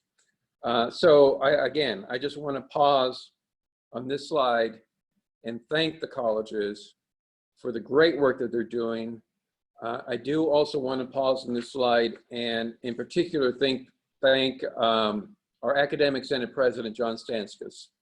The reason I want to thank him publicly is because he has been a champion for the associate degree for transfer. He has been in many, many meetings with our faculty colleagues at CSU, UC, working on transfer MOU agreements with our AICCU partners, and he continuously presses to ensure that more and more of our partners accept the associate degree for transfer across the board. So I want to thank John and the Academic Senate publicly, and just call on all of us to continue to push our transfer partners to allow more of our students who are prepared for transfer access to those four-year universities. Next slide. The next slide highlights the average units accumulated by students. And we have set a goal for 79. This is one of those areas where, as we dug in more to the data, we came to realize that the average number of units was actually higher than what we had anticipated at the beginning of the Vision for Success when we adopted it. So you can see the number of units that students are accumulating in 18-19, it's 94. And the previous year, it's 96. That's actually higher than we initially saw. As we were able to dig into the numbers, we realized that the average was actually higher. We kept the goal the same, 79, as we should. But I just want to highlight that we are making some progress. This is probably the most lagging of all the lagging indicators, because this is an average number of units. So if you can imagine, we had lots of students in our system who had already accumulated a huge number of units when we began to create this goal. So it's going to take us time for the Guided Pathways framework to really show progress, because it is the students that are coming into the system now over the last 2 years that are seeing the benefits of the Guided Pathways framework. So it's going to take time for that average to come down, but we do see progress, and we will continue to push for that progress. Now, we're not sure what COVID-19, what impact it'll have on this particular goal. There will be students in our system for many reasons who either do not continue on to transfer because they want to stay back a year, and those units that they accumulated will add to the average. We also may see a lot of students coming back to us who already have a high number of units. And so we're going to take a look at this over the next couple of months to see what impact it's going to have on this particular goal. But again, the good news is that that number is going down, not up. So I expect that as the Guided Pathways framework takes hold across our system, we will continue to see that number go down. Next slide. So Vision for Success goal number 4 is increasing the number of students who get jobs in their field of study. Now, I know we have some new board members, but for those of you who have been here since the beginning of the Vision for Success, you recall that the original goal was 69%. We actually accomplished that goal in the first year of reporting. So we then moved the goal to 76%. So as you can see, we've made slight progress since 15-16 to 16-17. We still have a ways to go to reach the new target, and we're working with our campuses to ensure that they continue to work through our career education programs to place students in their field of study. Now, again, this is going to be one of those goals that I would anticipate is impacted by COVID-19. As many of you know, we have well over 4 million Californians who've applied for unemployment in the last month.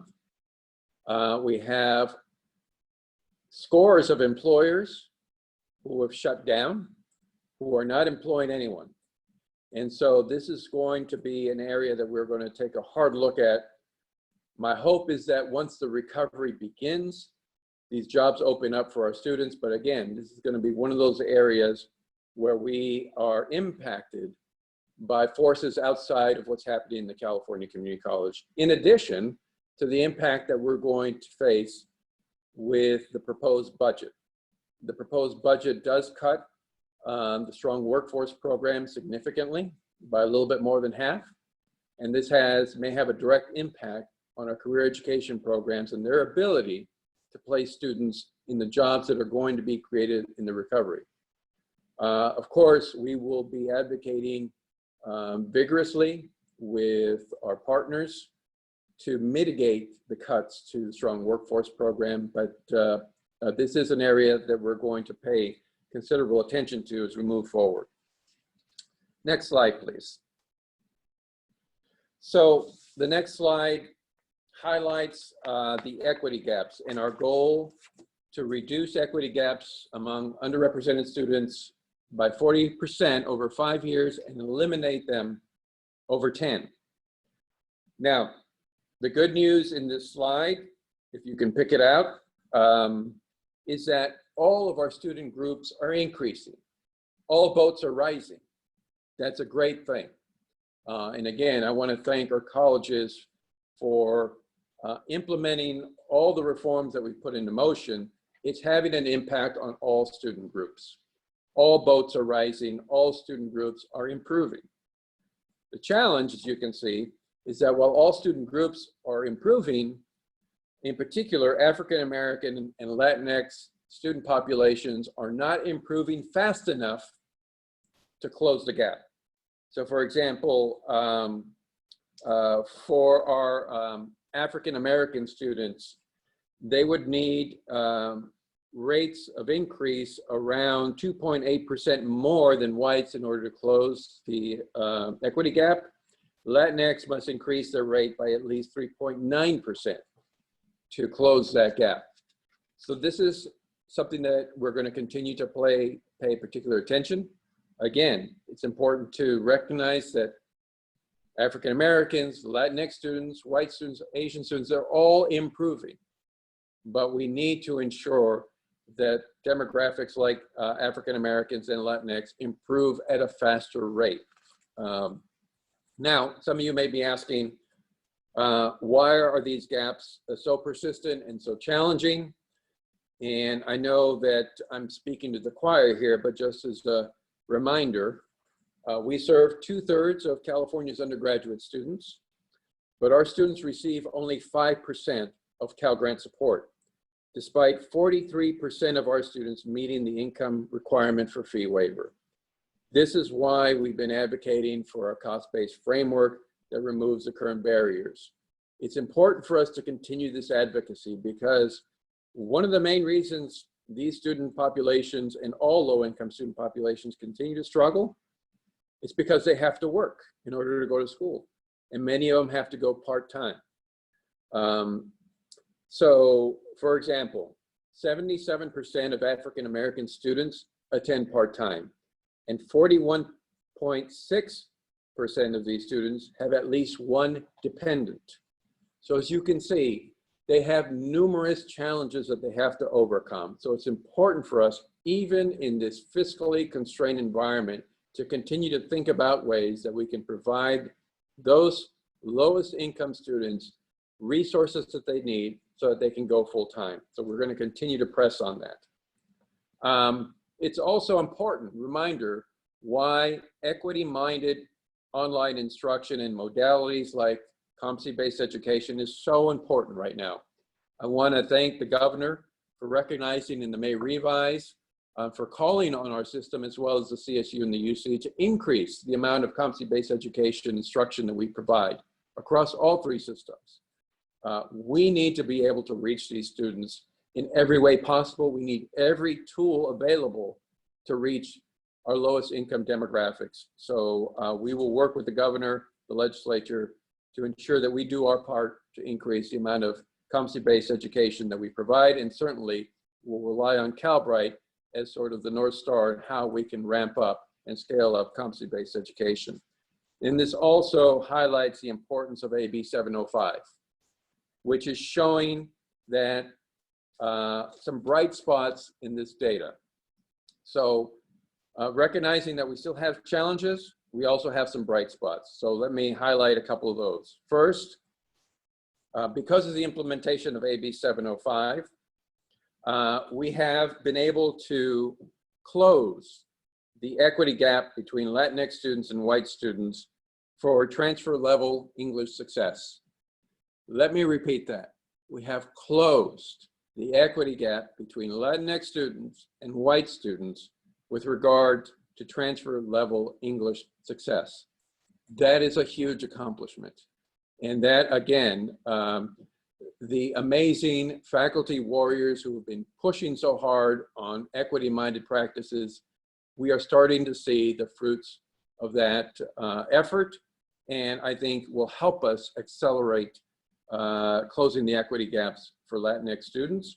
I also want to highlight that the ADT, the Associate Degree for Transfer equity gap, has also closed for Latinx students as compared to white students. So again, Latinx students are now achieving ADT success at the same level as our white students. So that again is a great sign, a great harbinger of what's to come in future reports. And again, this is clearly linked to the work that our faculty are doing in implementing AB 705. So a big thank you to everyone out there who has maintained the focus on AB 705 and the equity-minded practices that we've implemented in recent years.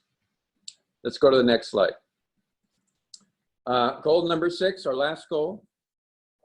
We are pushing to eliminate regional achievement gaps within 10 years.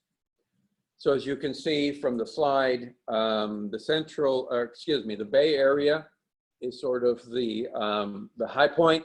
They have, as a region, the highest level of success. And you see places like the Central Valley, Inland Empire, Los Angeles, and others trying to close that gap. The great news here is the Central Valley is making great strides.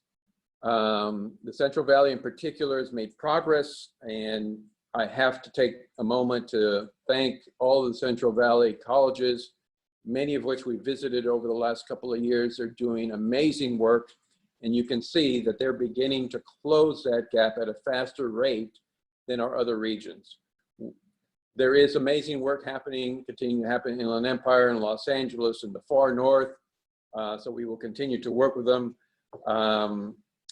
Much of the success that we do see happening is due to the deployment of the network of regional coordinators that work directly with our colleges, as well as the Chancellor's Innovation Award, which has gone to help support much of the work that's been happening in places like the far north, where we see a lot of amazing work happening and that gap beginning to close. So both of these slides highlight that we still have a long ways to go.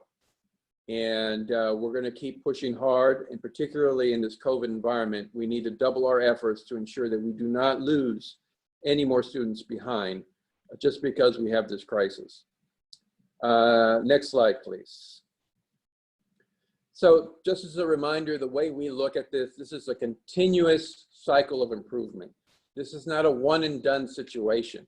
We're continuing to look at the goals, look at the data associated with the goals, focus on evidence-based planning, work on the implementation, work with our colleges to provide them the tools, resources, and training they need to implement, focus on bringing these to scale, and again, looking at the results, looking at the data, and continuously improving. So that's the way we're approaching this. This is going to take us some time to go through, but the great news is that we are seeing improvements. We are seeing some clear highlights in the system, and this cycle of continuous improvement is working. Next slide, please. Now, the work ahead. We need to continue accelerating the progress. We cannot let our foot off the gas.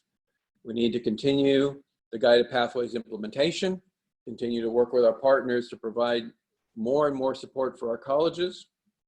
We need to deepen the equitable placement and supports with urgency, again, focusing on the implementation of AB 705. We need to innovate in teaching and learning and data utilization. This COVID-19 crisis has forced us to innovate on a scale that we didn't even believe was imaginable before we started this. Think about it. We have all of our colleges now in either fully online or in some form of remote learning, something none of us would have considered possible before this crisis. And in the fall, we have many of our colleges who have already announced a full offering of online courses. We continue to increase the amount of courses on the course exchange through OEI. So innovating and teaching is something that we need to continue to do, and we have the perfect opportunity to do it now. We also need to model collaboration and transparency, and of course, with the support of the Board of Governors, we need to stay the course. There will be lots of opportunities, lots of people saying, well, we have a crisis now. We have an economic crisis. Let's pull back on the vision for success. This is not the time to pull back. This is the time to double our efforts, because otherwise we're going to be in the same position we always find ourselves in California and in the country. We make strides to improving equity. We hit a crisis and we use that as an excuse to say we can't continue. We can't let that happen this time. So I appreciate all the support the Board of Governors has given us.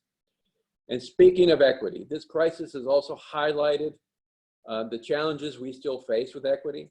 We still have pockets of communities that target certain student demographics, certain demographics in our community as part to blame for the crisis that we're in. And we cannot allow that. So if we go to the next slide, this is just a picture of, and in this case, it's Delta College, of the front lines that we have provided the state of California.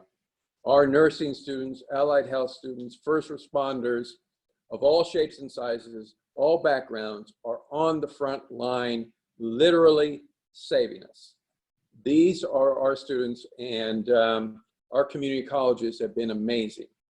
So with that, I want to turn your attention to a resolution that we've put before you. One, in support of everything I just said in the Vision for Success, but also to affirm our commitment to our system's commitment to the vision, the foundations of equity and student success. And this resolution has been modeled on similar resolutions in districts like Pasadena, Contra Costa, San Jose Evergreen, Foothill de Anza, State Center, Peralta, Los Angeles, Santa Monica, Santa Rosa, Palomar, South Orange, and many, many more. We need to continue to tell the story of our students and our colleges. We need to push hard for advocacy for statewide resources, and we need to have a relentless commitment to equity and student success.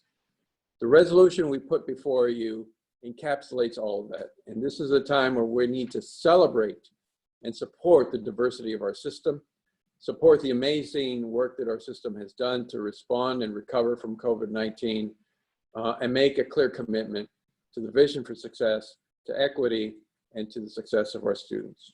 So with that, I will close. Thank you for indulging me.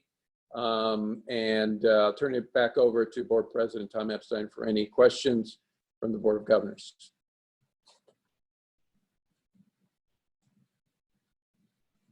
I think you're on mute, Tom.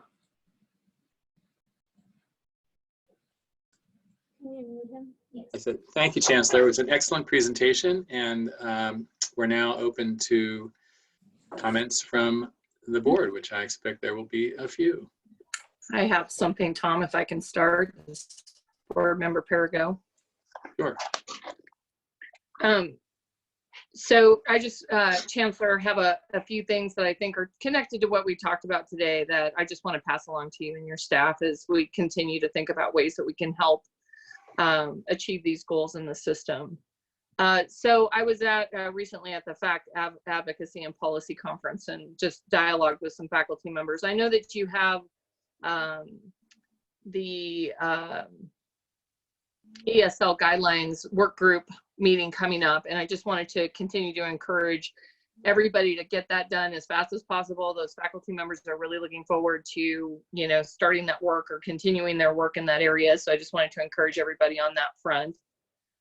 Also, I was talking to faculty members about that are on the forefront of the acceleration in English and math.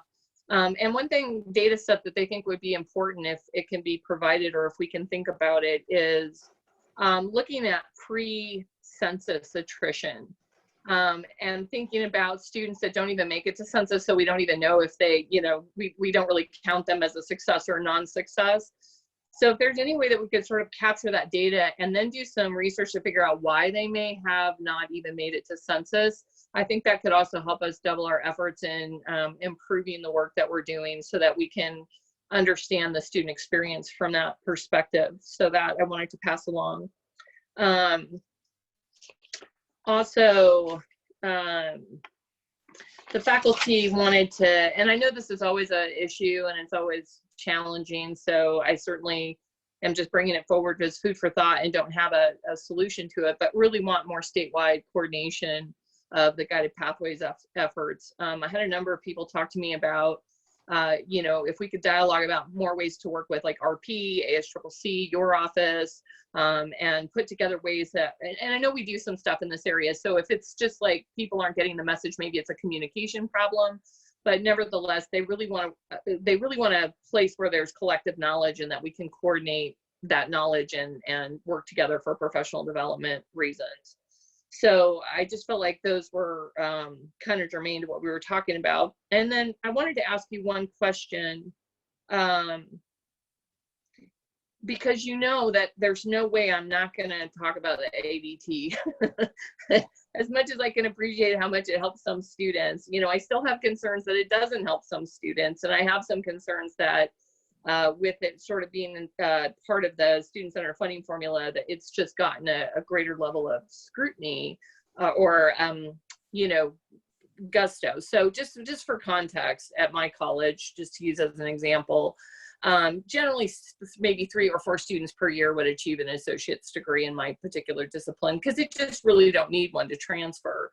Now we have 100 and something people getting an associate degree for transfer, and it isn't always helping them transfer. So I just want to ask you, Chancellor, if we, you know, how are we looking in terms of, and I'm sorry, I can also just want to mention that I'm having technical difficulties, so I'm talking to you on my phone, so I couldn't really see all your graphics as you went. Where are we at with, you know, the increase in students that are actually getting into the CSUs that are using the ADTs? You know, are we really looking at, I think it's great that they're transfer ready, and we've always felt like that was something we should be accountable for and should be measured by. But where are they going? Are they getting where they want to go? Are they getting into the institutions that they want to apply for? Do we have data on like their first choice and whether or not they get into those first choices, and then how they might be impacted by taking a choice outside their local area? Do we have any of that data? Is that something that we're looking at? So let me work backwards. To your question about the ADT, this is an area that we are paying particular attention for many reasons, some of which you just articulated. We have some places in the state where the students are getting their first choice and it's working relatively well. We have 2 particular areas of the state where we are having challenges, Central Coast and San Diego. And I think we are working with our own data team, as well as our partners in this. Certainly the Campaign for College Opportunity has been looking at a lot of data, as well as working with John Stanskus and the Academic Senate. John has been engaged directly on this question of whether or not the CSU is fulfilling its commitments. And I think this is a very relevant question, which we are going to spend some time and some resources to dig into. So I do think it is the right question. We do want to understand, now that we've had plenty of time with the ADT, we want to understand the experience students are having in the CSU. And I think, I don't speak for the CSU, but in my conversations, I think they want to know the same thing. So I do think that there will be a renewed emphasis on looking at data, a renewed emphasis on looking at where it's working, where it's not working, because some of the examples you brought up are clear. Now, having said all that, the importance of the ADT extends beyond the CSU. Now that we have many AICCU partners who are honoring the ADT, we have outside institutions that are honoring the ADT. We have the UC working on ironing out how they're going to honor the ADT. And again, I want to thank John for his work in getting us there as well. So I do think that this will result in supporting students who are pursuing all sorts of different pathways in the long term. But we will get to your question because I do think it's a relevant question. With some of the other questions you mentioned, I think are also important questions that we need to look at. We've jotted them down, and we will dig into some of those numbers. We do also want to understand any pre-census attrition, particularly with regards to any of the reforms that we put into motion. And so those are all important questions. We are working with RP Group and some of our other partners with our recent hire overseeing our data and research shop. I know Valerie has been looking at these questions as well as how we ramp this up. So I'm sure we'll have much more to focus on in future presentations. I appreciate that. And just really quickly on the ADT issue, Chancellor Oakley, I know that in the areas that have capacity problems like San Diego, you know, we are looking for creative ways to try to overcome that. I know San Diego State's looking at trying to offer sort of remote classes on the community college campuses and things. So just anything that your office hears about that you could support, I think would be greatly appreciated, especially in those areas. So thank you. Absolutely. Okay, Member Salazar. Well, first a comment and then a question, Chancellor Oakley. First and foremost, kudos to you and the systems office and the colleges for just the incredible progress to date, and just how incredibly laudable it is that we've gotten here as quickly as we have. So kudos to you. I couldn't agree with you more about the importance of staying the course and how the community colleges are going to be absolutely critical to the state's economic recovery, and definitely not the point in time to decelerate, but continuing to double down on our efforts. I had a similar kind of line of questioning to Member Perigo relative to the ADTs and you know, the lack of opportunity for students to transfer relative to how our other system partners have been able to respond. And I guess my question to you is what more can be done to incentivize, encourage, change that dynamic in a way that benefits our students? Right. So several things. One is we need to continue to support the work that the Faculty Senate has been doing in working with the other two faculty senates at CSU and UC around this issue.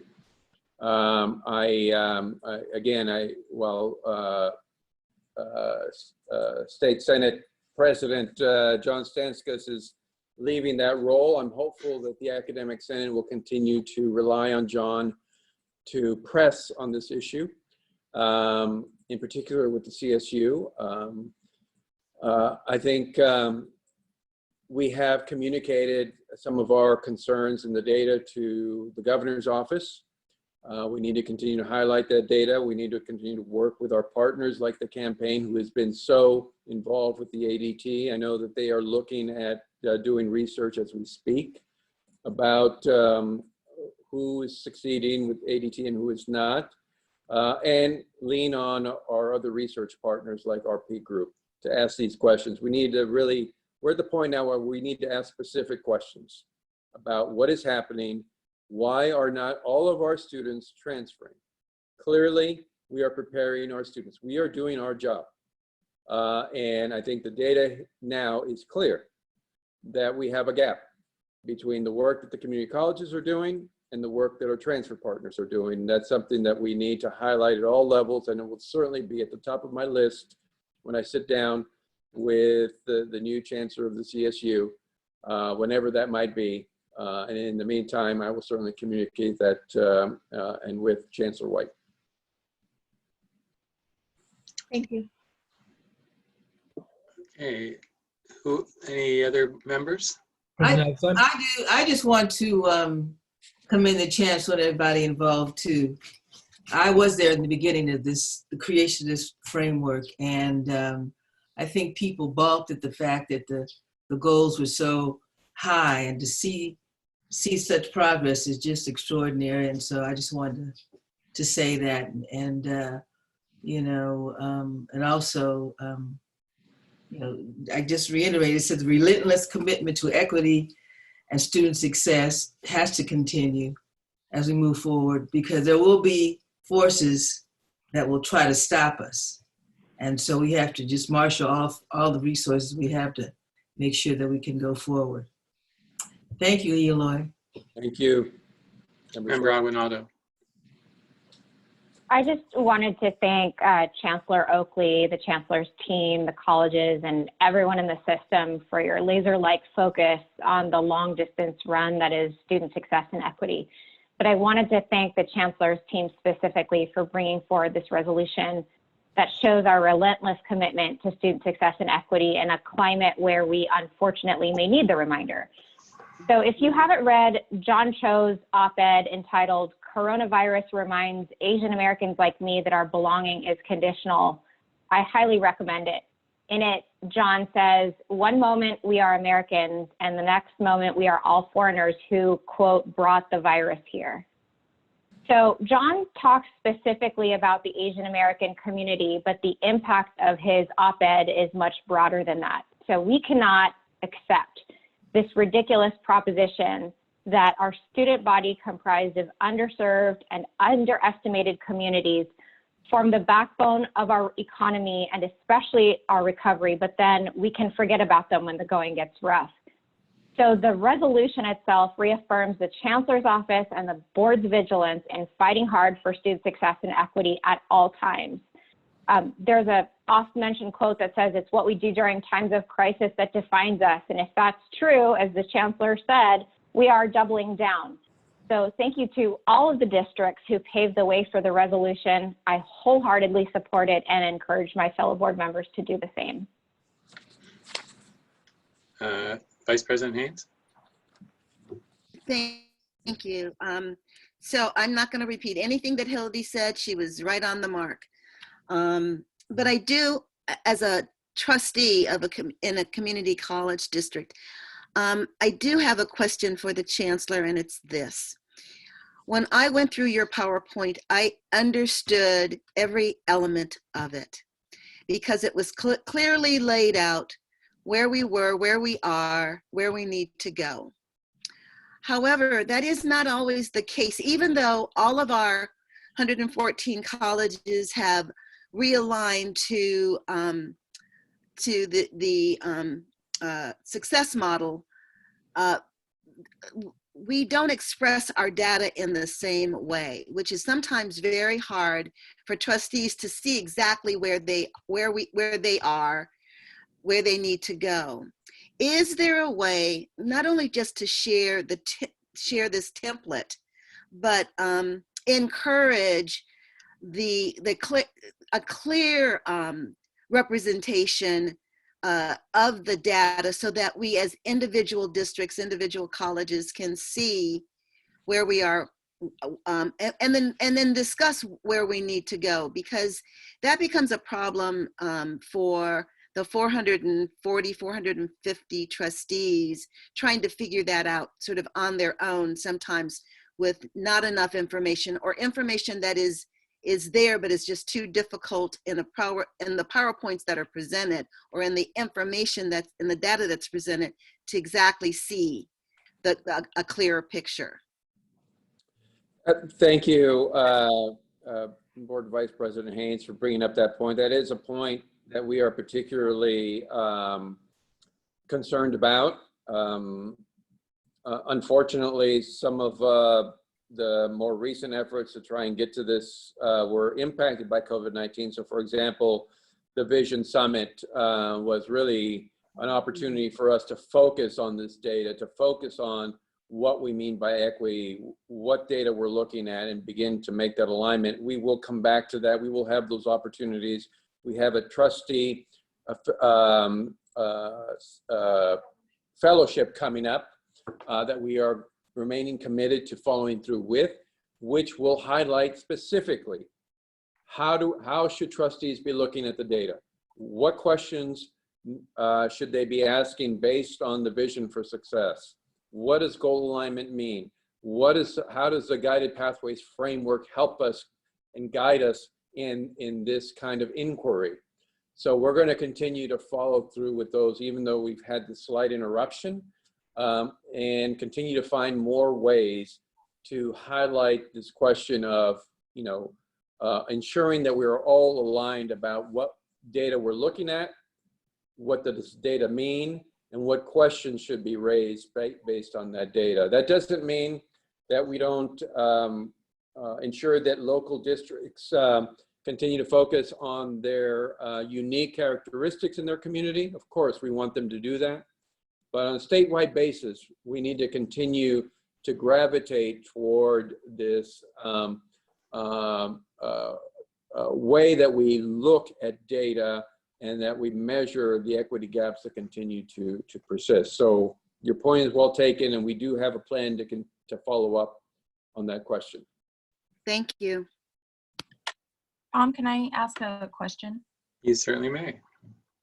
So Chancellor, you talked about COVID as kind of, well, first of all, kudos. I mean, I think it's really amazing what's happened over the arc here, but kind of like all good things in life, life is what happens to you when you're busy making other plans. And certainly COVID has been a monkey wrench in many different aspects. And although I would hope it's temporary, I fear that it's not. And I fear that we are in the midst of a pretty significant seismic shift economically, socially, the whole 9 yards. And I know that, many of our faculty and classified and administrators have worked tirelessly, but I'm worried about equity in light of this new delivery system that I think, I cannot imagine in the immediate term we will have kind of our more traditional delivery system. And, clearly the economic impacts we are seeing are very disproportionate in communities of color from COVID.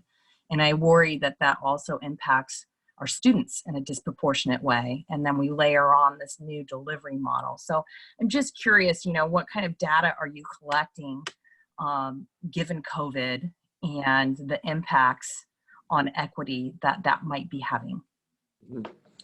Yes, I think that is, an issue that we should all be focused on right now. First of all, to your point, as I tell the colleges, there is no going back to the way it was. That is a reality that is gone. And I think, every day we wake up, we see more and more evidence of that. Regardless of, what side of the aisle you are on or what side of the science you're on COVID-19, the reality is that it is fundamentally changing the way we look at education from K-12 to community college to four-year universities. We are going to have students and parents making very different decisions about where their high school seniors go for the next several years. We're going to see a change in attitude or this part of the equation we've seen before, which is when Californians are displaced, they come to the community colleges to seek opportunities. We have not seen this level of displacement before. So it's really going to change the way we approach this. And we're going to have to educate people in an environment where we are going to be physically distancing for the foreseeable future. And so it really, one, highlights the importance of community colleges, which are supposed to be the most flexible, most adaptable system of higher education in the state and in the country. So it really calls on us more than any other system to react and to adapt. Having said that, the challenges that you highlighted are going to be major. We are shifting to an environment of learning that not every faculty member, not every classified member, not every administrator is fully versed on how to best deploy that. We are going to have to continue to scale up our professional development every single day going forward. We have asked, and I know that working with our research partners, we're asking this question of digging into the data to see what we can tease out about what's happening. It is hard to tell right now because we're right in the middle of this, but we have our eyes focused on the data elements that will give us some indication about how our students are doing. Recognizing that not only is it about how our students are doing from course to course as we progress, but how are they doing when they transfer? What's going to be their experience when they do get to a university, which will also probably be online to some degree. In the budget, I will at least acknowledge that the governor's team identifies the importance of all of the systems getting on board with a similar learning management system. This is important not just because the governor's office said it, but it's important for the student experience. We have students that are going to be on a learning management platform probably for almost their entire educational experience until they graduate with a 4-year degree. So it's important for us to take this moment to try and work together to make the student experience as seamless as possible.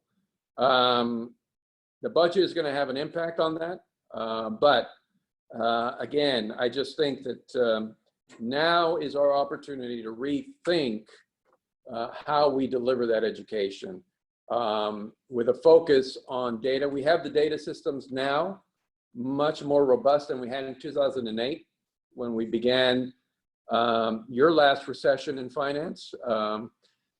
So I'm hopeful that we can pick up the data elements much more quickly and see what's happening in more real time to our students than we were able to the last recession. But again, at the end of the day, we know what's going to happen to some degree. Displaced Californians are going to come to community colleges hoping to improve their lives. And so we've got to advocate to ensure that we get every resource available to make that happen. And then for the gap, we need to become more effective, more efficient. We need to hold on to all the efficiencies that we've gained since COVID-19 began. The fact that we realize now that we don't have to meet in person. We don't have to have conferences every 2 weeks. There are other and more effective ways of us communicating and saving those resources. So I think we have to double down on those efforts. So any other board members like to weigh in here? Do we have any comments from the public? Public comment period for item 3.6 is now open. Please submit your comments through the Q&A feature of the Zoom platform and include the item number in your submission. You can either identify yourself or specify that you would like to remain anonymous in your comment, and your comment will then be read out loud by a Chancellor's Office staff member. And I will go ahead and read the first few comments that we've received on this item. Comment number 1. Myra Cruz on behalf of the San Jose Evergreen Community College District Board of Trustees. The SJE-CCD Board of Trustees approved on May 12, 2020, a resolution affirming SJE-CCD's unwavering commitment to student success and equity as we respond to and recover from the COVID-19 pandemic. COVID-19 has caused unprecedented hardship for residents of California in the areas of employment, increased food and housing insecurities, and marked demand for healthcare, which has disproportionately impacted our most vulnerable residents. Given that our student population and their families are especially vulnerable to COVID-19, SJE-CCD District reaffirms our commitment to identifying and eliminating barriers to equity and inclusion. The Board of Trustees of the San Jose Evergreen Community College District supports the resolution affirming the Board of Governors' unwavering commitment to student success and equity in response to the COVID-19 pandemic. I'll go ahead and read the next comment. We cannot pull back. We need you more than ever. Our underrepresented and underprivileged are dealing with homelessness, food insecurity, and financial hardship. We need the BOG to commit to our most vulnerable students. And I will read the next comment. My name is Denise Castro, Program Coordinator of Student Making a Change. I support the resolution affirming the Board of Governors' unwavering commitment to student success and equity. Given the current public health epidemic, it is more critical now than ever to affirm a commitment to equity and continue to support underrepresented community college students. I ask you, Board of Governors, to support the resolution. And I will read the next comment. My name is Brian Daly, and I serve as the student trustee on the City College of San Francisco's Board of Trustees. I also work as a student fellow with Students Making a Change, SMAC. I have advocated for equity throughout the CCC system in both of these roles and have come to speak in support of the resolution presented. As part of agenda item 3.6, Chancellor Oakley's Vision for Success addresses the historical structural inequities, which the aforementioned resolution recognizes as a key factor in the disproportionate impact that COVID-19 has had on Black and Brown communities and other equity populations. Abandoning the letter and philosophy of the Vision for Success would only serve to redouble the impact of the pandemic on these communities. Moreover, that course of action will serve to reverse the progress that this administration has made in closing opportunity gaps. Thank you for your commitment to embedding equity in the California higher education system. And the final comment that we have received, on behalf of the CCC joint caucuses and many of the district who adopted the resolutions affirming equity and anti-hate, I want to thank the Chancellor's Office and the BOG for their support of these resolutions. Linda S. Waugh, Trustee, PACCD. I have received public comment in 3.6. Please go ahead. I'll begin to read those now. Good afternoon, Chancellor Oakley, President Epstein, and Board of Governors. My name is Dr. Rowena M. Tomaneg, President of San Jose City College, San Jose Evergreen Community College District. In addition to serving as the Vice Chair for the Asian Pacific Islander Trustees and Administrators, CCC Caucus, I am also board member of Asian Pacific Americans in Higher Education, a national network of over 2,300 educators. I am writing to show my strong support of Resolution 2020-11, affirming the Board of Governors' unwavering commitment to student success and equity in response to the COVID-19 pandemic.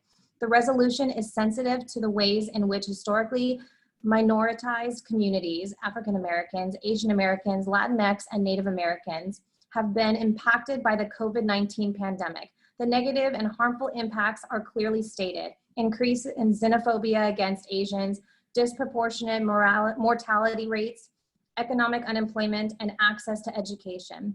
As the president of a dual designated minority serving institution, I am hearing and witnessing the struggles of my students: limited access to technology, homelessness, no childcare, and being laid off from work. To date, I have had over 650 students apply for emergency funds, including undocumented.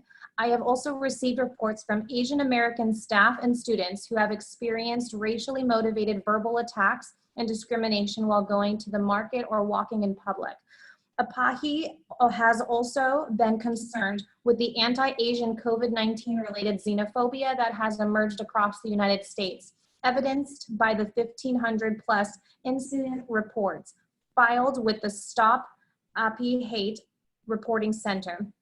APAHI agrees with the resolution's analysis that COVID-19 has magnified the system inequalities that persist in our country and that people of color have been disproportionately impacted. In fact, the Pew Research Center recently reported that African Americans and Latinx communities have higher percentages of confirmed COVID-19 cases, deaths, and job wage losses. Finally, I want to commend both the Chancellor's Office and the Board of Governors for your steadfast commitment to maintaining the student equity and success goals outlined in the Vision for Success. In these uncertain times, addressing the basic needs of community college students and the inequity they face are more important than ever. I appreciate that the resolution reflects this urgency and calls for divisive action to be taken by system leaders. Thank you.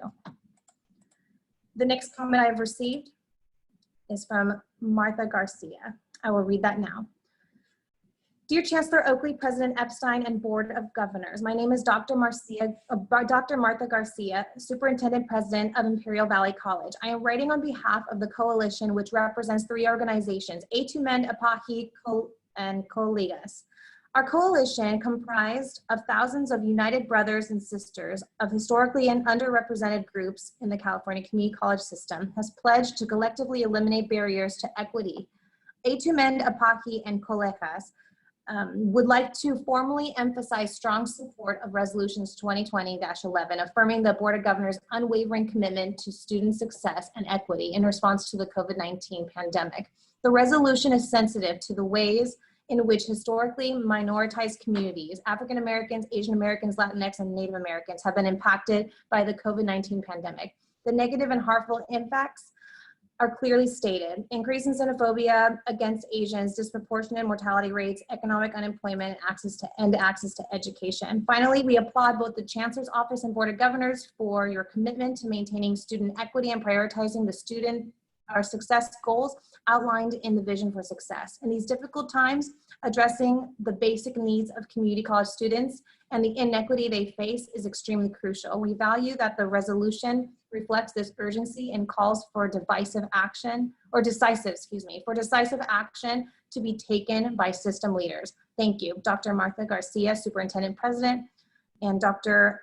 Scott W. Thayer, Vice President of Student Services of San Bernardino Valley College.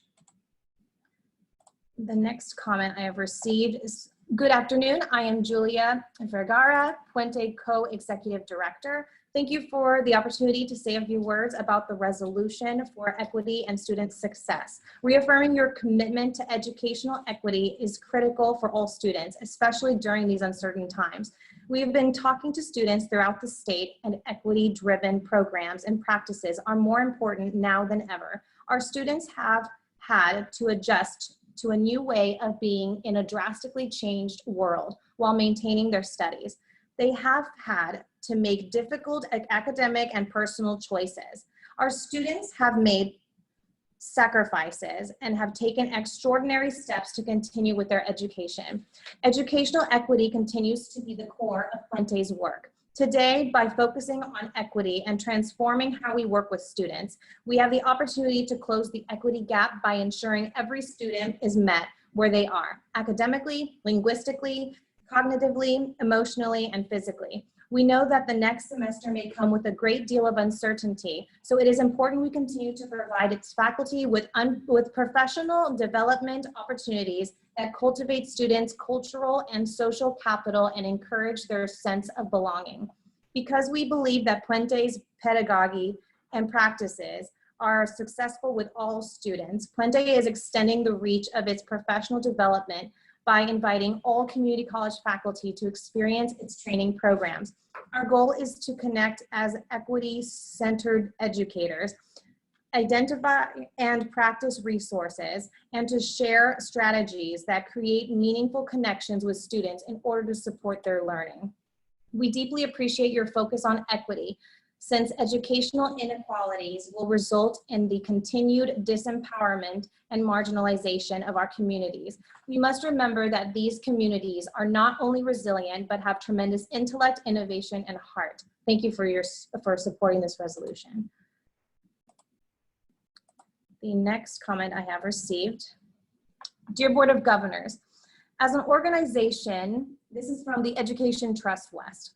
Dear Board of Governors, as an organization working to expose and eradicate the injustices of inequities in California's schools and colleges, the Education Trust West, ETW, appreciates the Board of Governors' commitment to their 2.1 million students in supporting student success and equity during COVID-19. We are pleased to support Agenda Item 3.6 and Board Resolution 2020-11, affirming the Board of Governors' commitment to student success and equity.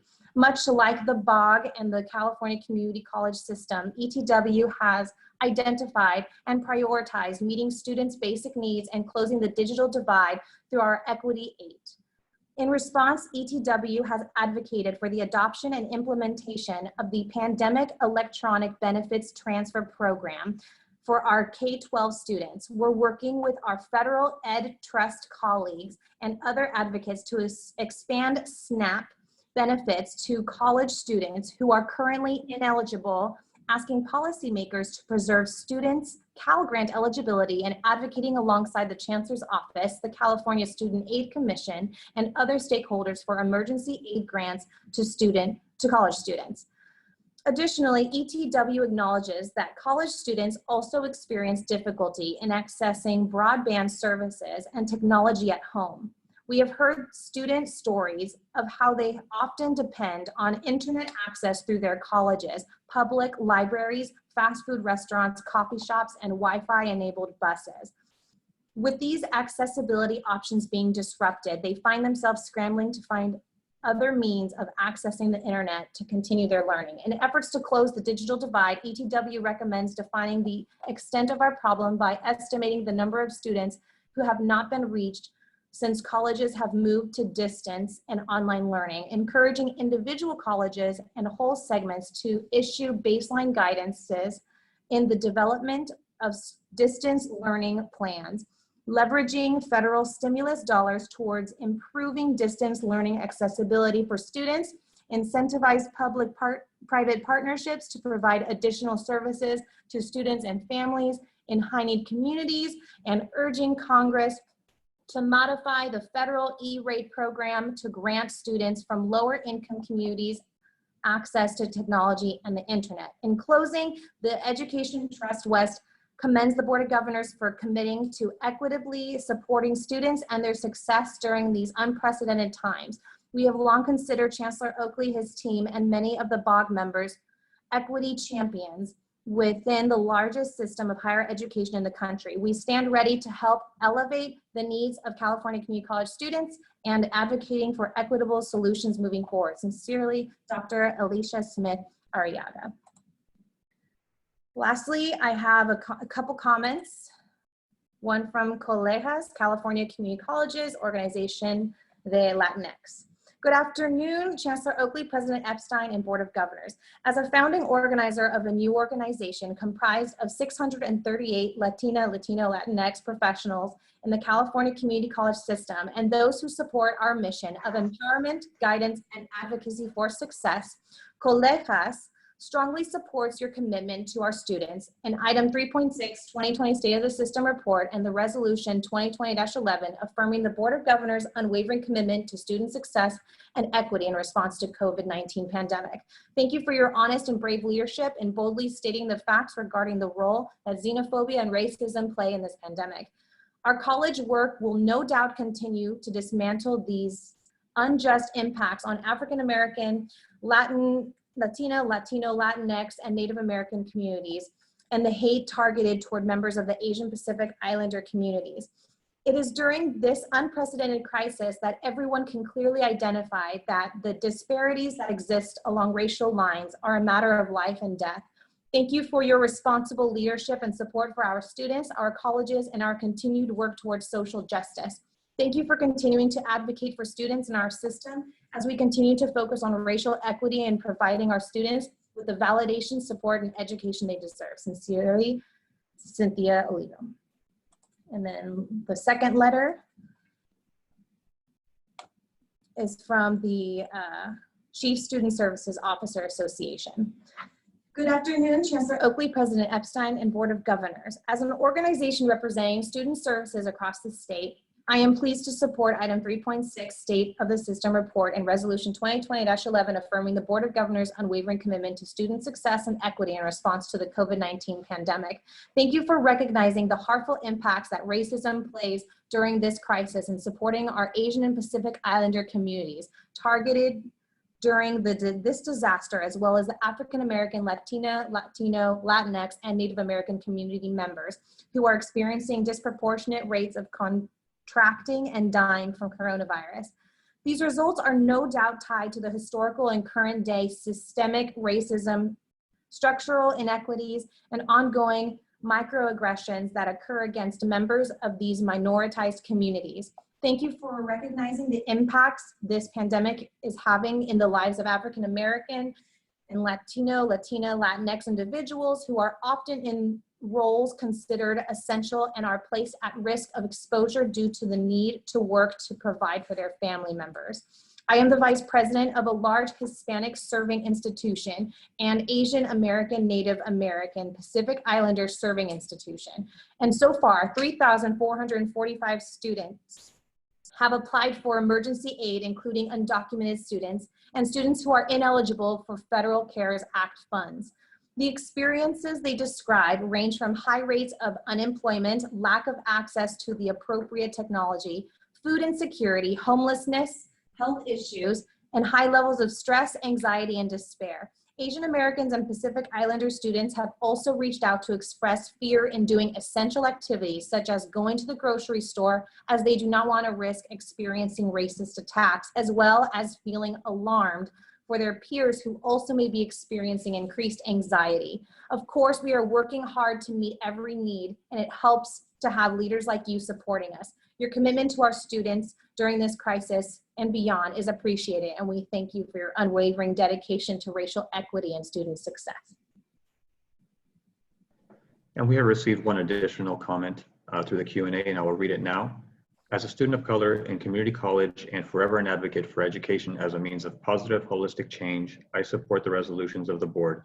Equity population students are going into academia with struggles that are then added to by the obstacles that come with simply being a college student.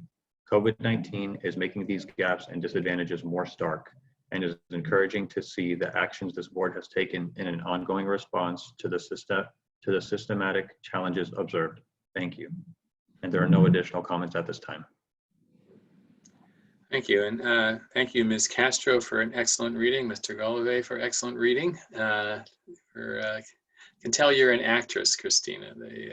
You know how to read the lines. But I want to thank all of the commenters. We had quite a few. They were passionate and well-grounded comments and concerns. I want to express my personal support for virtually everything that was said. You know, the people on the front lines of this epidemic are disadvantaged in so many ways and put at so much risk, and including a risk of not being able to complete their studies as easily as people who are in better economic condition. And I think that this resolution is important to state our view on that. Before we vote on the resolution, though, I did want to say one thing, is that I'm really excited about the progress that's been made on the vision.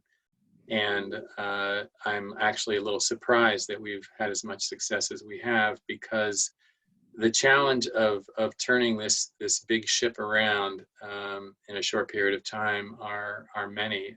You know, the fact that so many students spend so many years in the system means that those who have been exposed to the new strategy have only had it at most for a year or two, and they might have been in the system for 5 or 6 years. And many colleges, it's a phenomenal achievement that all the colleges have adopted the vision goals and their goals, but you know, this has only been achieved in the last year or so. So these new strategies, the new processes for AB 705 and guided pathways are at best 2 years old in most colleges, and in many only 1. So despite that, that us being in this really in very early stage of the vision, it's already showing that it's working, and I think that is an amazing achievement. And even in the areas where the gap hasn't closed as much, I think once the students have been exposed by all the colleges to all of the strategies for a number of years, you'll see an acceleration of the success of this vision. So very excited about that. And with that, I'd like to ask for a motion to approve the resolution by Member Aguinaldo, who I believe is the one who originated. So moved. Second. Seconded by Dr. Villalobos. Okay, please call the roll. Okay, roll call. Hildegard B. Aguinaldo. Aye. Darius W. Anderson. Yes. Amy M. Costa. Aye. Tom Epstein. Aye. Jolena M. Grande. Aye. Pamela Haynes. Aye. Kevin J. Hall.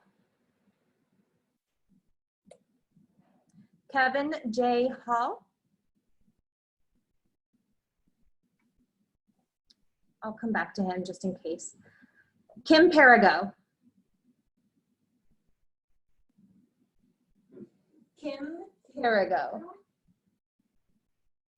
I'll come back. I'll come back to her as well. And I will check to see if they are still on and if their mics are on. Jennifer L. Perry. Aye. Bill Rawlings. Aye. Alma Salazar. Aye. Valerie L. Shaw. Aye. Blas Villalobos. Aye. Alexis Zaragoza. Alexis. Aye. Sorry. That's okay. Thank you. Let me double check on our other two members.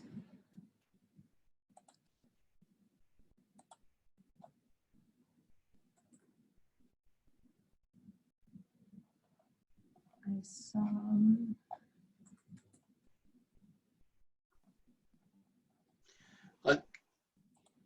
Call the names one more time and then move on. Kevin Hall. Kim Perigo. Okay, the motion carries. Let's take a 5-minute break. It's been a long one here, and we'll reconvene at 3:55. Okay. Thank you.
Okay, see how many people we got back on. Alexis is here. Bill, Valerie. I think we need a few more to get started.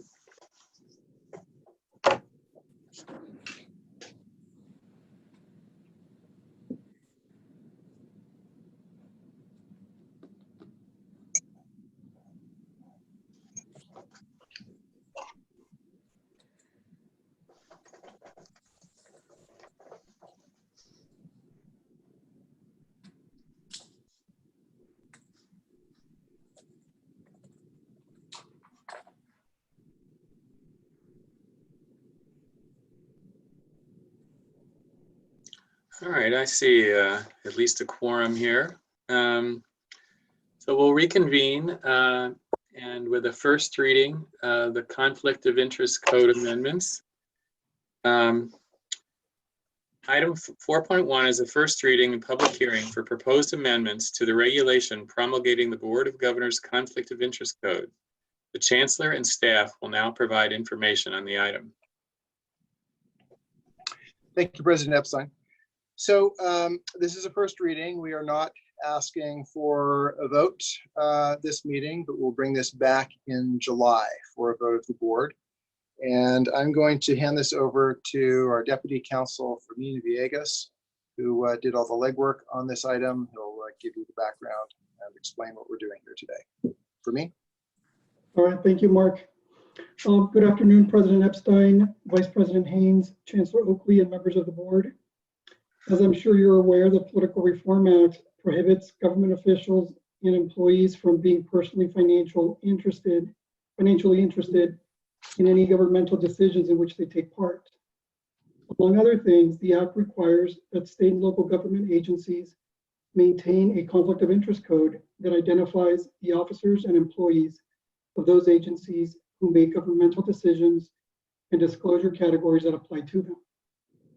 Based on the disclosure categories, these officers and employees must then file a statement of economic interest, more commonly known as the Form 700, which I'm sure you're all aware of. This must be filed on an annual basis, so the public has a window into the economic interests which may be potentially affected by the decisions the officials make.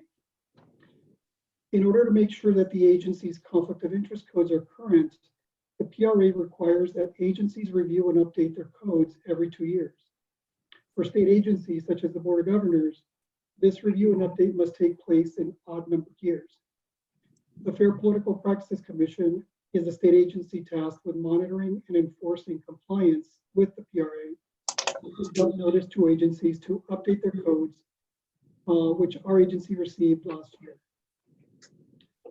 As we began our review of the Conflict of Interest Code, we noticed that we had not updated our code for quite some time. The last update in our code had taken place in 2011. As you can imagine, a lot can happen within an organization in 8 years or so. So we embarked on a comprehensive review of all of the divisions to get our code up to date and current with all the job classifications and the organizational structure that we currently have in place. We accomplished this task together with the Internal Operations Division and our office, the General Counsel's office. We worked with the vice chancellors in the different divisions to identify the new organizational structure for one, and to update to figure out the new job classifications that may have changed over the years. So we did that. And as you can see in the draft code, there were quite a few positions that either no longer exist or changed designation or title. Throughout the process, as we are required by the PRA and the regulations, we work directly with the FPPC to finalize the draft and secure their preliminary approval of our draft code. This is the preliminary approved code that is before you today for the first reading. Their approval was communicated to our office on February 6, 2020, and this was considered at Consultation Council at its February meeting. Because the conflict of interest code must be enacted by an agency as a regulation, we are presenting it here today for first reading. And with that, I'll be happy to answer any questions you may have. Okay. Any board member comments on the proposed regulation?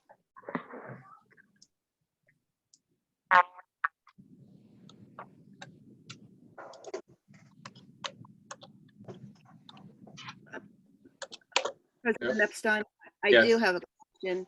So I end up probably being the only one on the board that is elected as an elected officer or elected person to the Los Rios board, and that becomes my primary agency. So my question goes to within the body of the regulations. It says that the economic interest 700 form must be transmitted electronically, and for elected persons at my category, we're not allowed to do it electronically. I send it into legal counsel, and so I want to make certain that I'm.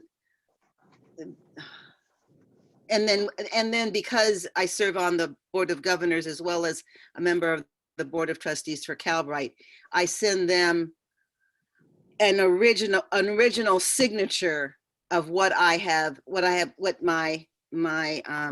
Los Rios receives, with them noted as entities that I serve on.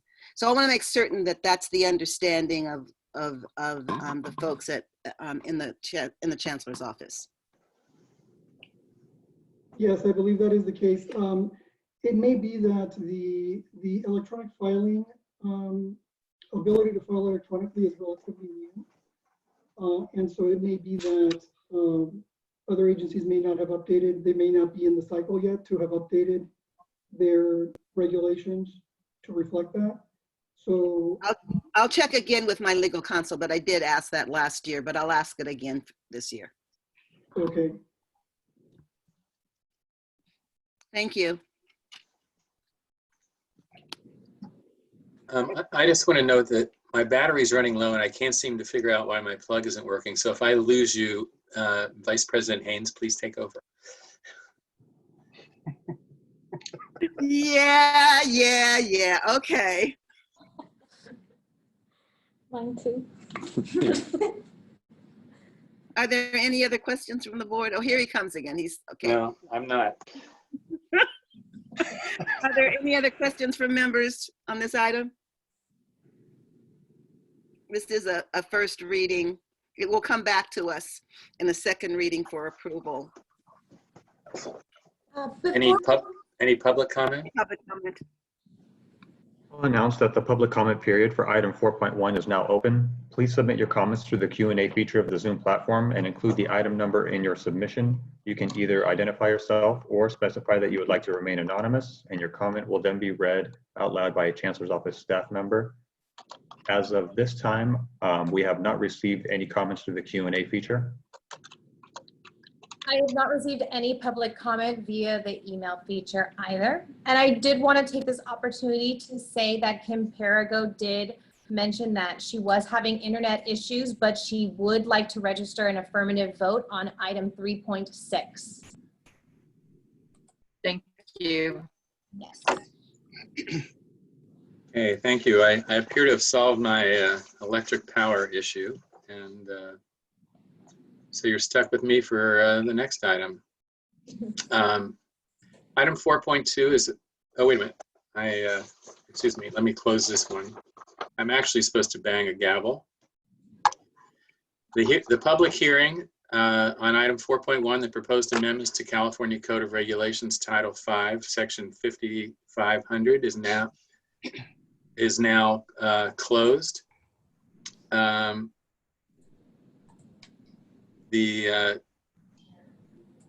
This concludes the public hearing on this matter. And I also want to note that I forgot to bang the gavel and open it, so I apologize for that. I hope this is still a legitimate public hearing. I'm going to ask. That's okay. It's okay. Thank you, General Counsel. Sorry about that. Got a little distracted with my power. Okay, so now we're on to item 4.2, another first reading. It's a first reading and public hearing for proposed amendments to the regulations governing the statewide community college student organization, the Student Senate for California Community Colleges. The Chancellor and staff will now provide information on the item. Thank you, President Epstein. I will start this off. Vice Chancellor Alvarado is also presenting this item with me. So not only is this a first reading for the Title V regulations governing the Student Senate, but we're also wrapping into this item a notice of changes to the standing orders. We are informing the board about a recently negotiated and executed memorandum of understanding with the Student Senate for California Community Colleges, and then the Student Senate will also make its presentation. And these are, the first three items in particular, are all sort of bound up together. We have, in the Chancellor's office, been working to restructure the relationship with the Student Senate for probably more than a year. And then Assembly Bill 1504 was enacted. And that really provides a foundation for a changed relationship under which the Student Senate would assert itself as a more truly independent organization of the Chancellor's office. And the reason for that is that it provides $1 certainty in revenue in the form of $1 of every $2 in student representation fees that will go to the Student Senate. So we anticipate that that is going to provide the Student Senate with a significant revenue source going forward. So AB 1504 establishes that fee for the Student Senate and then also imposes some legislative sort of expectations of the Student Senate. And we'll walk through those in a moment. The regulatory change that we have provided in the agenda essentially does two things. It recognizes the Student Senate as the student community college student organization for statewide student body, and it also delegates. Excuse me. The regulation does the recognition of the Student Senate, and then also promulgates a regulation that governs the student fee process. And in the past, there was a voting process that had to take place where each college would have to affirmatively vote to adopt the Student Senate fee. That has been eliminated by the legislature. And instead, the fee is to be imposed unless a student opts out of the Student Senate fee. So it becomes sort of a voluntary fee on an individual student by student basis. And the proposed regulatory action really accomplishes those two things and eliminates the regulations that previously governed the election process. The standing orders, as you recall, the standing orders are the board's delegation of authority to the Chancellor's office. And so that's really what these standing order amendments are intended to do. They identify that the Board of Governors has recognized the Student Senate as the statewide student body, and then delegates to the Chancellor really the responsibility to sort of manage that relationship.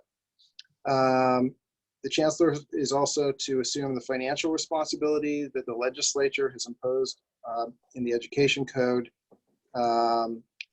to manage the funds, basically, that the student representation fees are going to provide the Student Senate. So the standing orders require the Chancellor to take on that responsibility.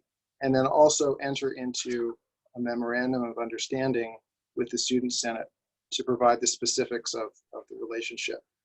And we've provided in the board package a copy of that memorandum of understanding, which has now been executed between the Chancellor and the Student Senate.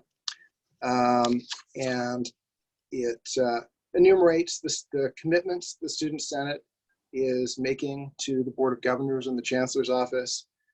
In section Roman numeral 2, you'll see enumerated the commitments that the legislature has required of the Student Senate. And then in the following letter sections, you'll see requirements that the Chancellor's office has negotiated with the Student Senate in addition to what the legislature has required.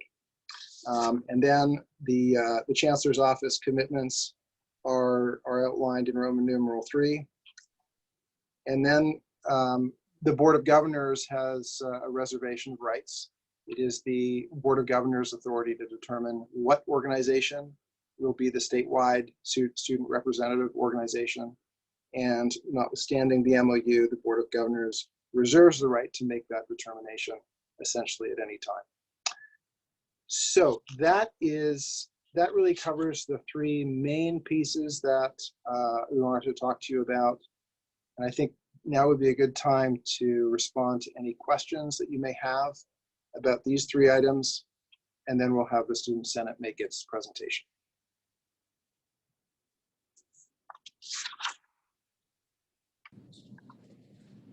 President Epstein.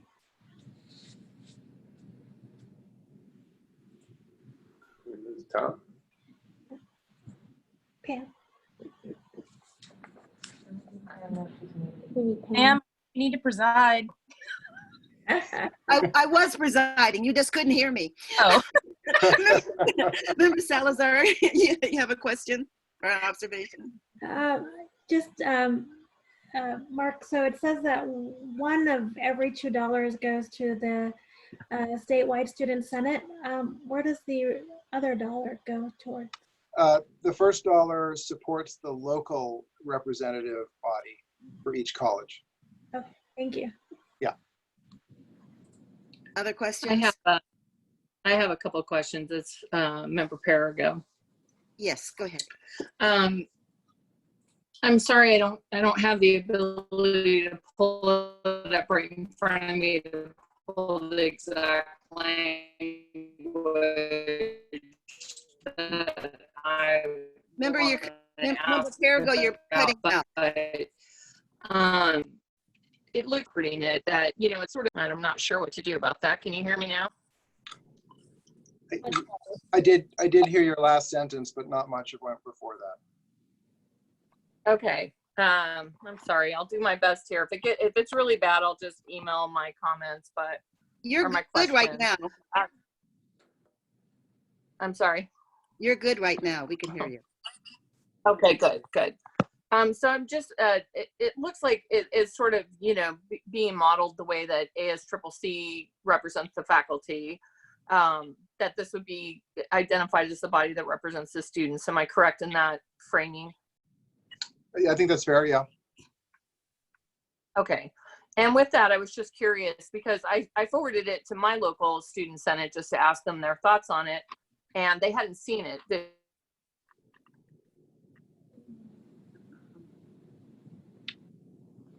Member Perigo, we can't hear you at all right now. Oh, you're back. Sorry. Can you hear me again? Yes. You said that you can hear me. College hadn't seen it.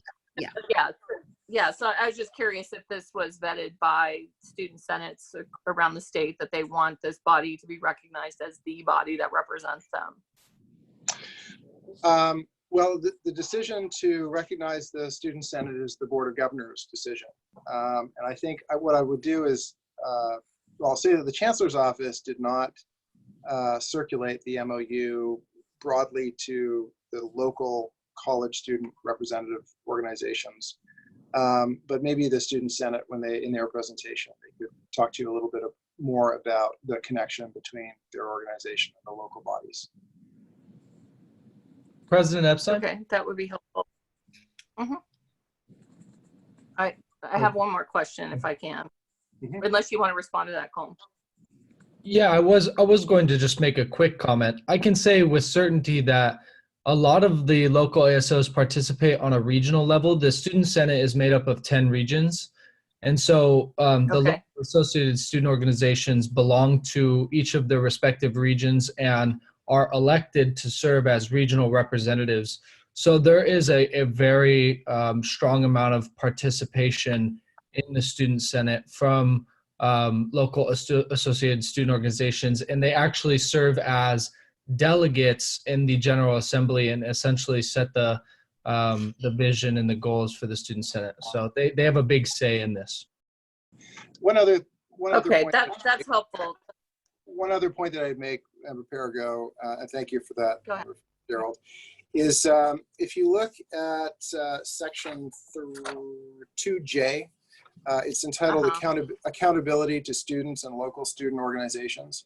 So there has been concern in the past about whether there are adequate connections between the Student Senate, the regional organizations, and the local student organizations.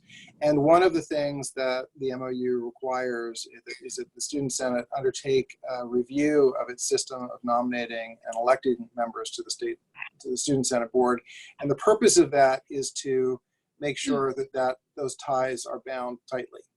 And then the Chancellor's office will review that election system to make sure that we're satisfied. That's helpful. And the other question I have, which you sort of already answered for me, Colm, with the 10 regions, but when I was looking at the leadership, the exec, it was like 6 people and wasn't a lot of diversity in terms of what regions they come from. And so I was just curious if there's more to the exec body than just the 6 members. You know, do the regional bodies also participate in the Senate executive meetings? I'm just kind of curious because, you know, again, my frame of reference is the statewide Senate for faculty, and we have a South rep, a North rep, we have at-large reps, we have, you know, area reps. So it is a pretty broad cross section of the state. And so I was just curious if the Student Senate mimicked that. I'm also happy to answer that if I may. Please do. So, so the governing body of the Student Senate for California Community Colleges is the Board of Directors, and the Executive Committee is elected from the Board of Directors. There's 2 directors that serve on the Board of Directors from each of the 10 regions. That's 20 Board of Directors. Okay. And these directors, like I said, are elected from local ASOs. So the governing body of the Student Senate is local leaders who've stepped up. There is a concern with kind of a regional inequity almost. And I know that, you know, the next round of executives may serve as a kind of an example of that, as there's multiple executives in the Student Senate this upcoming year from what we call Region 2, which is the greater Sacramento area. But that comes as a result not of, you know, a lack of, you know, casting a wide net and allowing people to participate, but more so as a result of this kind of coronavirus pandemic and having to switch the General Assembly where the elections happen to fully online, and a lot of big structural changes that happened and kind of smacked the Student Senate out of nowhere. But generally, the diversity of the regions of the entire Board of Directors, I mean, it's purposefully designed to be very diverse. I appreciate that. And I would have less concerns about that, knowing that, you know, you do have this larger body that is, you know, connected to regional areas that support the decision making. So it just wasn't clear on the website when I was kind of looking at it. So I just wanted to get clarification on that. So thank you. I appreciate that. No problem. I also just sent a link that can show you the regions in a picture, so you can kind of see where the regions all are across the state of California. So there's thank you. 2 directors from each of the regions. Okay, thank you very much. Okay. Question, Vice President Haynes. Oh, Tom is not there again. Yes, please go ahead. Thanks, Pam. So no surprise, I'm interested in subdivision C on fiscal prudence, which I like. I like everything, but I guess I'm just curious. I think it's implied that the students are going to submit their annual budget to the chancellor's office. Is that who they are going to be submitting it to? And if any of the provisions within this subdivision are not met, for example, the 10% annual revenue, or that the budget must be sufficient to cover expenses, what happens? I think what would happen is there would be a conversation between the chancellor's office and the student senate to explore what the problems are and what an appropriate remedy would be. In terms of reporting out the fiscal statements, the agreement does require posting on the student senate's website and also an annual report to the board. And we would also have a copy of the financial reports. Are there other questions from board members? Vice President Haynes, just before I forget, could I ask Alexis to share the email that she sent with the Student Senate regions with Christine so that she can make that publicly available? Before we do that, can you all hear me? Yes. Can you see Can't me? see you. You look like a brick wall. I don't know what happened, but my computer died. I'm on my phone. And I just wanted to ask Mark, do I need to officially open the public hearing with the script that you gave me before we go any farther? Yeah. Do that. Okay, so the public hearing on item 4.2, the proposed amendments to California Code of Regulations, Title V, Sections 55002, 54801, 54803, and 54805 is now open. The purpose of the hearing is for the Board of Governors to receive comments and testimony from members of the public regarding the proposed regulations. At this time, the floor is open for comments from the public. As a reminder, please submit your comments through the Q&A feature of the Zoom platform and include the item number in your submission. You can either identify yourself or specify that you would like to remain anonymous in your comment, and your comment will be then read out loud by a Chancellor's Office staff member.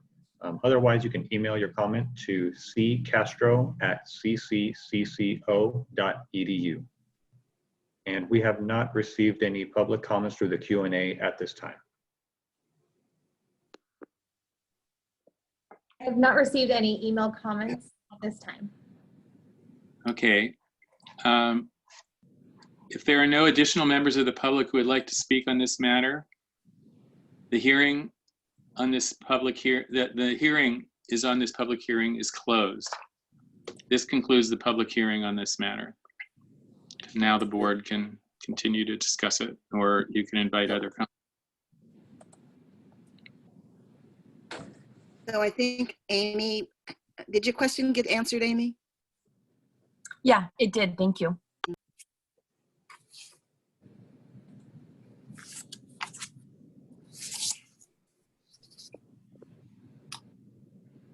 So the last piece of this, if there aren't any further questions, is the presentation from the Student Senate. And Vice Chancellor Alvarado could introduce that.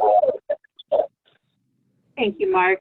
This is Executive Vice Chancellor Marty Alvarado. I would like to take this opportunity to introduce Student Senate President Danny Thirifule and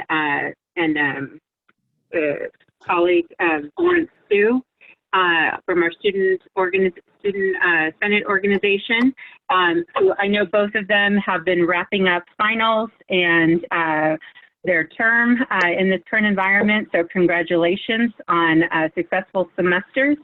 And with that, I will hand it over to them to provide an update on the Student Senate, their annual report to the board. Hello, everybody. My name is Danny Therical. I am president of the Student Senate for California Community Colleges, and with me is my vice president, Lawrence Sue, on the line. Hello. So today we're going to be presenting, of course, our annual report to the Board of Governors. We're going to take you through some of our general activities throughout this year, as well as the growth and progress we've made as an organization to be more independent, to be more professional, and to be a true nonprofit organizations, as we'll mention later in our presentation. Next slide, please. Yeah, so this is actually our, to Board Member Acosta, this is actually our Board of Directors, and we also have our Interim Executive Director on there on the side as well. So it's not just the Executive Committee.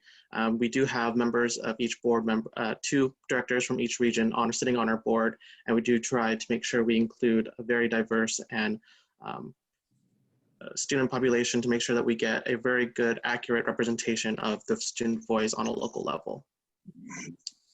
Next slide. All right. So part of the many topics we'll be talking today is going to really reintroduce our structure, because I heard that there are new members of the Board of Governors. We want to make sure that members of the board are also very well informed of what the SSCCC is. And really over here is just a quick snapshot of some of the system partners that we work very close with. You can kind of see it as a form of power mapping for ourselves and how that we could really enhance the student voice through coalition building and through collaboration with other system partners in the community college system. Next slide. So one by one, we have the Academic Senate, ASCCC. For the beginning of the year, we really enjoyed their Academic Academy, which is held on the Queen Mary. You can see in the little photo over there, we have member Zaragoza, we have John President of the Academic Senate, John Stankis. Yes, sorry, John.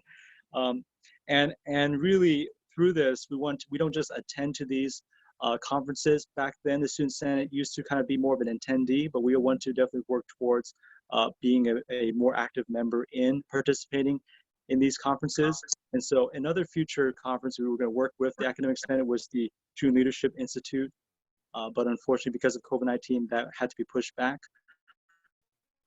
That does not stop us from continuing to work with organizations in working with their conferences. Next slide.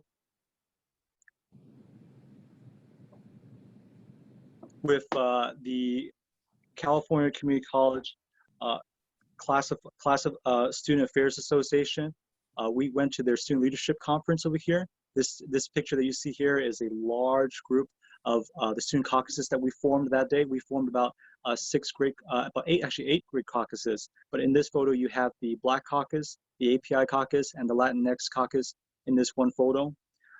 Really, with CCC, which is usually what we call the shortened version of the organization, we've actually developed our position with them. Again, back then we used to be more of attendees, but now we're also working as co-organizers. And through that, it's reflected through an MOU. So as you might have heard before, we had an MOU with the Chancellor's Office. We've also created an MOU with CCC to better strengthen that relationship and put it from actions to a legal document. Next slide. The same can also be said for FAC, the Faculty Association for California Community Colleges. We went to the MOU recently, actually, with them to solidify our stance and our actions in terms of the Advocacy and Policy Conference. One of those terms that we've done is to make sure that we bring more students to the table. And again, you see that although, yes, with FAC, they do represent primarily faculty, we do have a large showing of students that do come to this conference. So there is a vested interest in SSCCC to participate more with the FAC. Next slide. And of course, we also have the League, CCLC. We come to their annual convention. You see these beautiful photos over here with their president, Linda Wah, and was held at Versailles, and it was always coming to these conventions. And we're really hoping to see where we can all bridge that gap with the League, future collaborations and their cause as well. Because with our system partners, our main job as being part of the student voice is to bring students there and to bring the student perspective. Next slide.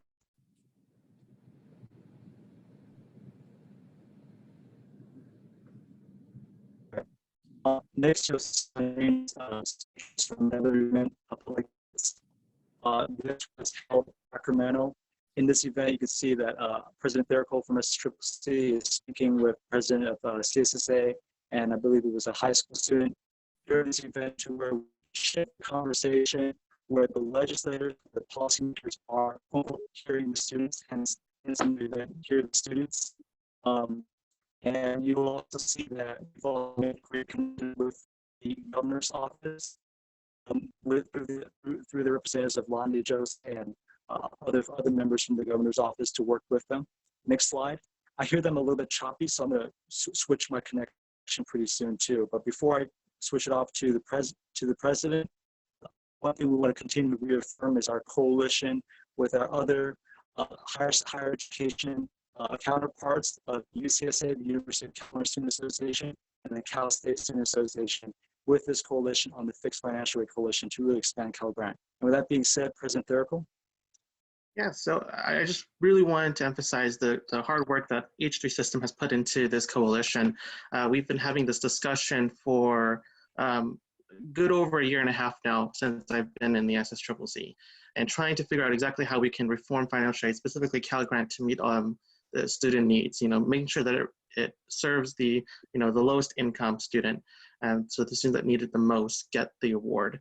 And we are happy that after all the hard work communicating to CSAC and lobbying and trying to get bills in legislature, that CSAC has finally put in the Cal Grant modernization, the new proposal that will serve specifically California community colleges, which I'm really excited about. It will serve our institutions better and serve our students better, making it a lot more of our students eligible to actually receive Cal Grant.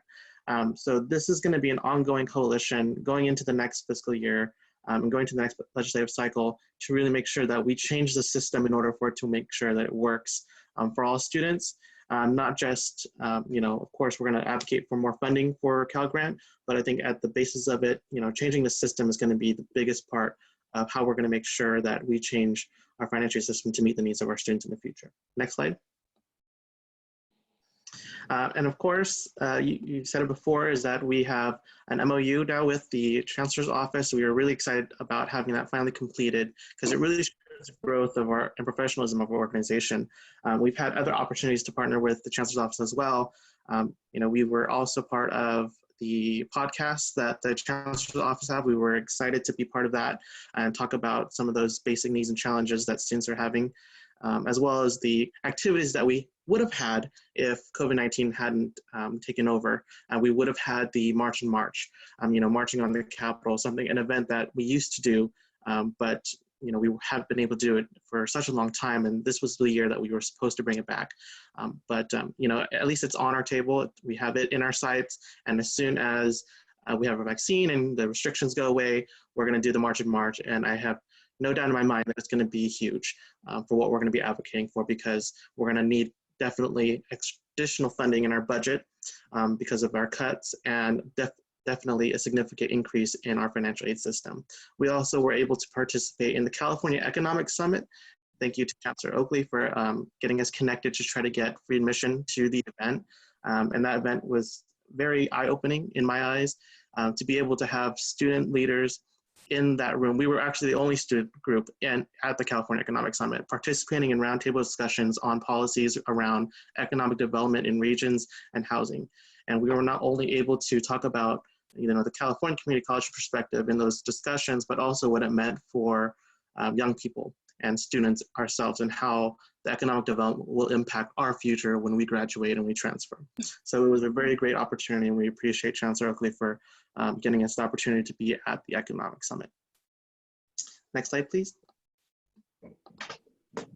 As you can see in this picture, it doesn't really look like an assembly, but as we said before, our General Assembly had to be moved to an online platform. This event is so important for us.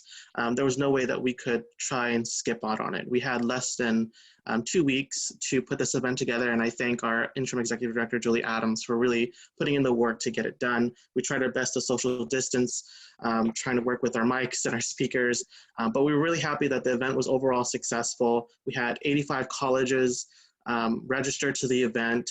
We were able to elect the new executive officers for our next academic year, so they were voted on by the entire delegate assembly, General Assembly.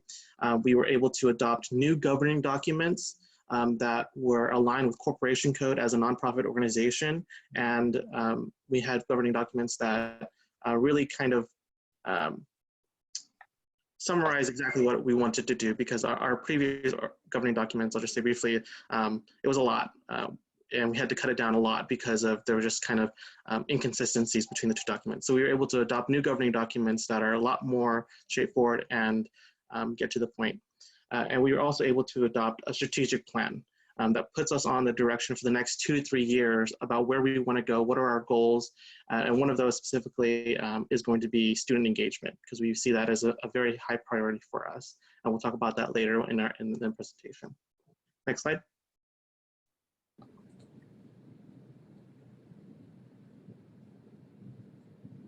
Lawrence, are you there?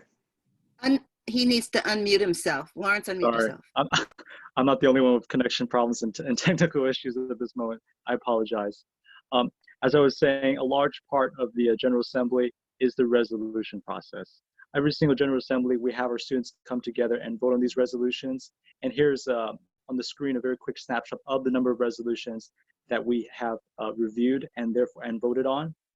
When these resolutions are passed, it is up to the board. It is the part on the board of directors to implement these resolutions. The resolution implementation process has grown over the years, and we've completed a vast number of resolutions in this past term. One of those ways that we complete those resolutions is by conducting surveys to really gather the data that is very important to reflect our students.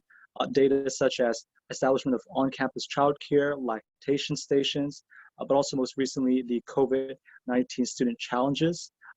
In this survey, we had about over 1,600 survey responses, which we'll actually be having a town hall on May 20th to formally present the data that we've found. And so all this action that the board of directors has to take upon, you can actually find all those past resolutions, both done and undone, in our resolution repository, which is located on our website under What We Do, SSCCC resolutions. You'll also notice that in the chat, President Therical has shared the link to that town hall, as well as the link to the survey results, which has been written and compiled very beautifully by our interim executive director. Next slide. Here's another quick snapshot of that resolution repository. Now, another thing I do want to note is that when we're implementing these resolutions, it is not just the board of directors as a whole, but also our entire structure is really broken up into 3 main areas, so to speak. We have regional affairs, legislative affairs, and the executive committee. We've kind of already talked a little bit about the executive committee in prior discussion about AB 1504, but for our main 2 strong arms, our left arms and our right arms, is regional affairs and legislative affairs. So in the next slide, is our regional affairs. Before I transition off to President Therical, this is a quick photo of the executives having executive committee at Santa Monica College, where we engage with the students through our meetings, but also having a student forum to hear about those unique issues of SoCal students amongst other colleges that we do visit. So President Therical. Yeah, next slide, please. So this is one of the important things about our organization is that we conduct in-person meetings. And this year we have made the biggest effort to make our meetings at local colleges so that we can engage with our constituents directly, to hear their concerns, to work with them. You can see me there. We actually had one of the college presidents, Art Pimentel, come to our board of directors meetings to talk about the college and assistance in helping connect with the college. This also is a great tool for us as, some of our colleges, our student leadership tends to roll over fairly quickly. And sometimes that leaves some of our colleges locked out of participating on statewide issues. So having in-person meetings, we use that as an opportunity to reactivate that college, to get them participated, to bring them into the discussions in our regions and on statewide levels so they are informed and they hopefully continue to be informed in future year after year after year. Next slide, please. And I just want to quickly again say that, this really helps in accountability to make sure that we are, accountable to our constituents. And as part of that MOU, it's how we're going to continue to be accountable to our actions and to our constituents. part of that is also making sure that we have the resources and training available for all those new student leaders that are part of our organization. So we have been hosting webinars, we have been doing trainings, and we are slowly getting to the process of getting that as an official process as we have professional staff now, and we continue to grow and be a more professional organization, is getting those processes in place so that our own onboarding process is much better. Next slide.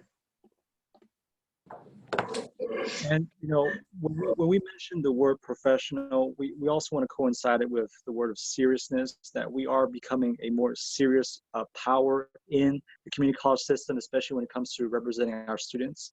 One of those main ways that we do represent our students and leverage that is through our legislative affairs. You'll see here are 4 bills that we've worked on. 2190 by Medina. This one actually relates to the Board of Governors. This bill gives the second student representative on the Board of Governors a voting power. In 2910 by Weber, this one would have given full voting rights and other privileges to all student trustees across the 73 California community college districts. Unfortunately, this bill was dropped because of the COVID-19 crisis, where the legislature had different priorities. However, this will not be the last time you'll see AB 2910. We will be bringing it next year with our new Legislative Affairs Committee. In 2388 by Berman, this one addresses the students' higher education basic needs by establishing a basic needs officer on every single campus, as well as a basic needs center for our students.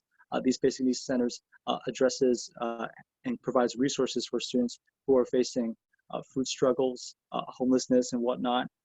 And for 2341 by McCarty, this was actually something recent where we've signed in a letter of support for helping our formerly incarcerated students. We didn't have too much of a huge role in 2341, but we've had a huge role in 2110, 2910, and 2388. These were our flagship bills. These are the ones that we have been pushing for. But 2 more bills that are not mentioned here, though, but I do want to mention is 2884, which you might have heard is the a lottery bill that we're working with FAC. This one opens up lottery funds for our California community college students. So we're co-sponsoring that bill, along with co-sponsoring SB 1232 by Glazer.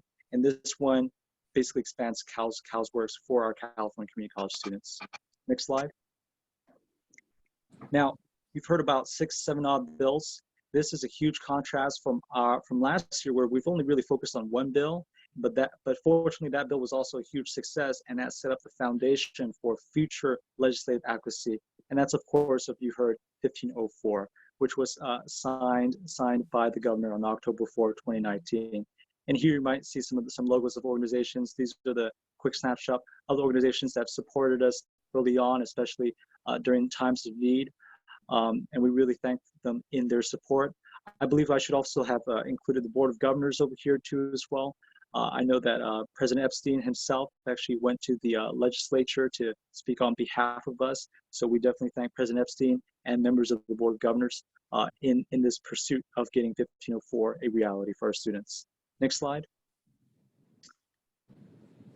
And really with that, there's a lot of financial responsibility that comes with it. And President Therico will talk more about that financial responsibility. Absolutely. So again, AB 1504, one of the biggest bills for the SSCCC, has provided us with a funding source in order to be a much more stable organization. And as you can see from the graphic in the presentation, that was what we used to be. You know, compared to CSSA and the UCSA, the SSCCC, we only had 16 cents per student for advocacy, versus they're over $3 per student for advocacy. And when we represent the most students compared to those two, you know, we were at a very large disadvantage. Even with AB 1504, we still won't be on par in terms of funding per student for advocacy with CSSA and UCSA. We'll lucky to be over $2 really per student. What's most important is that because of this funding, what our finances look like, we're going to be doing well, essentially.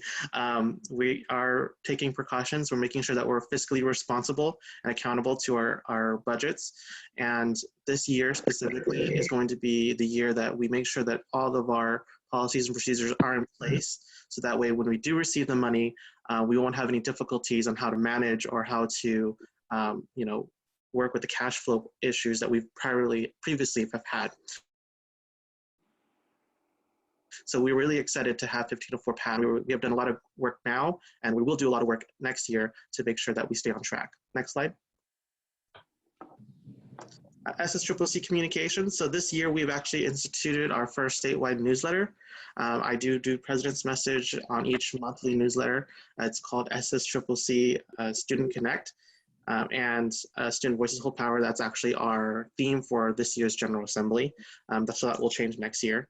But this newsletter has been a great way for us to communicate with our system partners. We send it through our listserv with over, I believe, about 750 people subscribe to our email services. So we get to reach a lot of students and a lot of student leaders and partners, and they will be able to share it with their constituents and their peers as well to get the word out about what the SSCCC is doing. We have also expanded our presence on social media, being on Facebook, Twitter, and Instagram, and we do have plans in the future to eventually go into YouTube and do multiple videos as part of our organization priorities. So that's going to be something exciting for our future comms officers. And for our final section for today, I know it's a lot. We've actually, it just goes to show how much we've done in this past year and how much more we're going to be doing in the many years that follows. But we're also, what's happening behind the scenes are within our operations. The little nitty-gritty things, and one of the folks we have to thank for a lot is Dr. Julie Adams, who is our interim executive director. You'll see some logos up here. Her LLC is Agile and whatnot. So that's what she's associated with. And she's also a very, very credible professional staff that we have, and so lucky to have this year on board. She used to work for the Academic Senate for over 2 decades and also helped Emosha transition as well to find their permanent executive director. And so she has that experience and has that knowledge in the California Community College system. And that's why the board of directors has also decided to extend her contract as an actual executive director for the next 2 years. So you'll be seeing a lot of great work coming from her as well. When it comes to our fiscal services, we used to work with the foundation. Now we don't. We're gonna be getting our financial fiscal services from CFO Solutions, and they're doing a great job and whatnot. There's going to be a lot of money that will be coming to SSCCC, so it definitely behooves of us of choosing a trusted source in handling our financial matters and also through accounting. We're obviously going to be having all those numbers squared away. And on top of that, there's going to be legality issues that might pop up, and that's why we're trusting Alcorn Associates, particularly Mark Alcorn, who heads that organization, to give us those legal services to help us be more informed as members of a nonprofit board. In case if folks didn't know, SSCCC is not a student government. They are a 501c3. And we also have to follow corporation codes as well. And so getting our legal services from someone like Mark Alcorn from Alcorn Associates, who is very well versed in the nonprofit world, helps us make sure that we're operating well within our bounds, not as student government folks per se, but actual fiscally responsible members of the nonprofit board with that fiduciary responsibility to our students. And so with that being said, next slide.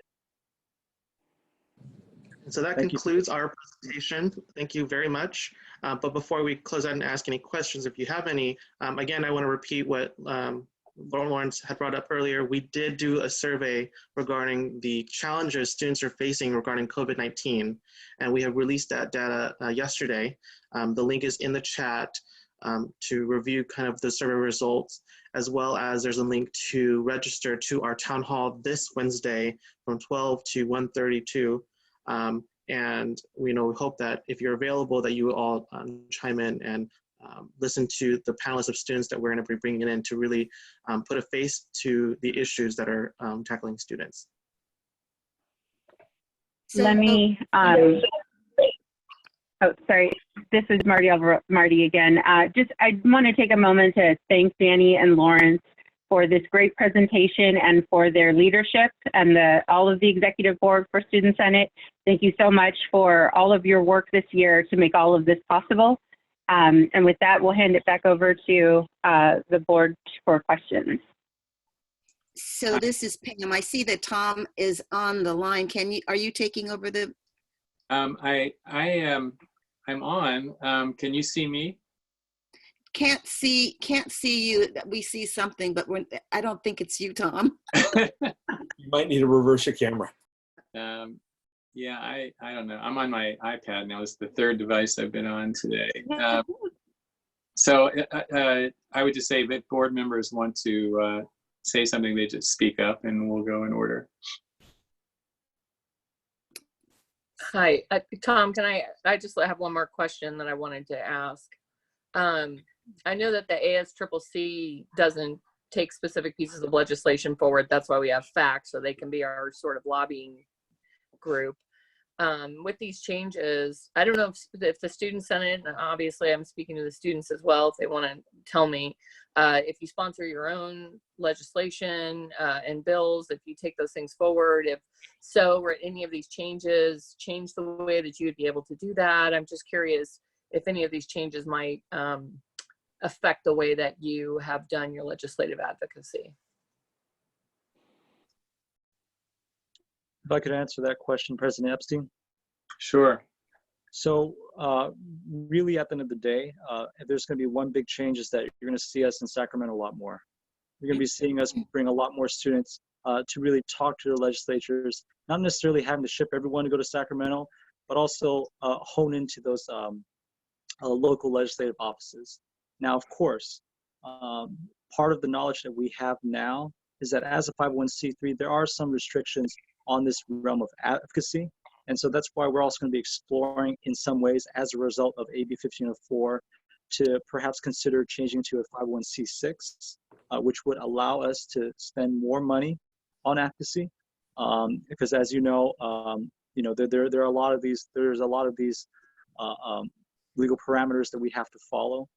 So that's one change. That's something I would answer to. And I would also like to add that as we do focus on legislative activities at the state capitol, we are actually also looking at advocacy on a local level. We do see the importance of advocating at those district offices with 114 community colleges out throughout the state. That is our resource, is being able to be so spread out and being able to advocate locally, and that translate to the statewide advocacy when we do go to the Capitol. Yeah, I agree. Thank you for the answer. And I would say that, I mean, even from the faculty perspective, the local advocacy is an untapped resource that we all need to focus more on, even talking to our board members so that they understand our positions on things as they, navigate the circles they're in as well. So, the more we all can do a better job of speaking to our local elected officials, whether they be board of trustee members or people at the legislature, the better off we would be for sure.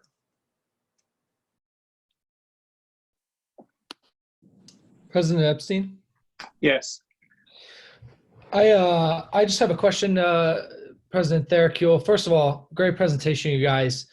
It was a pleasure to serve in the Student Senate for me when I was elected to the local board of Region 5 and vice chair of communications, and serving in the communications committee was really fun, and really taught me how to be a very successful student leader. So I'm really pleased to see all the work and all the progress that's been made. I do have a very important question though, and it's not even my own. I was a part of this movement for 1504 and helped push this. And one thing that my advisor of my local ASO, who's also a confidant of mine, Shayla Walker, asked is how will the SSCCC ensure that it advertises the student representation fee enough so that students are aware of what it does and what it contributes to so that they don't opt out? because you can project as much money as you want, but unless you're telling students and advertising the SSCC and talking about the mission of the Student Senate, they will just opt out of that fee and your budget is gone. Absolutely. That is a concern that has been brought up. And, and the question, the answer still really remains the same, is that, it is on us. It is our responsibility to engage students on that local level. And as I said in the presentation during our regional affairs activities, having those in-person meetings at those colleges throughout the state really help get students to know who and what we are and why we do the things that we do and how they can participate so that they have a stake in the game on statewide advocacy levels, as well as some of that money, right? That's gonna be a lot of money that's gonna be allocated in different ways in our organization, whether it be grants for our regions to do local regional summits and things like that. Those are the ways that we're gonna bring in students throughout the state into the organization, how we get them involved and how we can get them locally to advocate for the SSCC instead of just us advocating for the SSCC, so that we are all together working together to make sure that we get the funding and that we can remain a stable organization. President Epstein? Yes. I'm going to go continue on with answering that question. One thing I want to also provide is that part of our operations and part of the money that is coming in is to expand our number of professional staff. Currently, we only have 1 professional staff. And if you were to compare our operations with the UC system and the CSSA system with their statewide student organizations, they have dozens of professional staff. And so with this money, we will be hiring professional staff, especially as regards to the marketing department. So we're going to be finding ways that is not just grassroots with our student leaders spreading that message, but we will be exploring ways to make sure that we hone into, whether it be through social media, whether it be to target marketing to our students, to make sure that we're informing them that, hey, this money exists out there, and here's how it's being spent. And remember, as Esquire LaForester has mentioned, is that part of that other dollar goes back to the student government.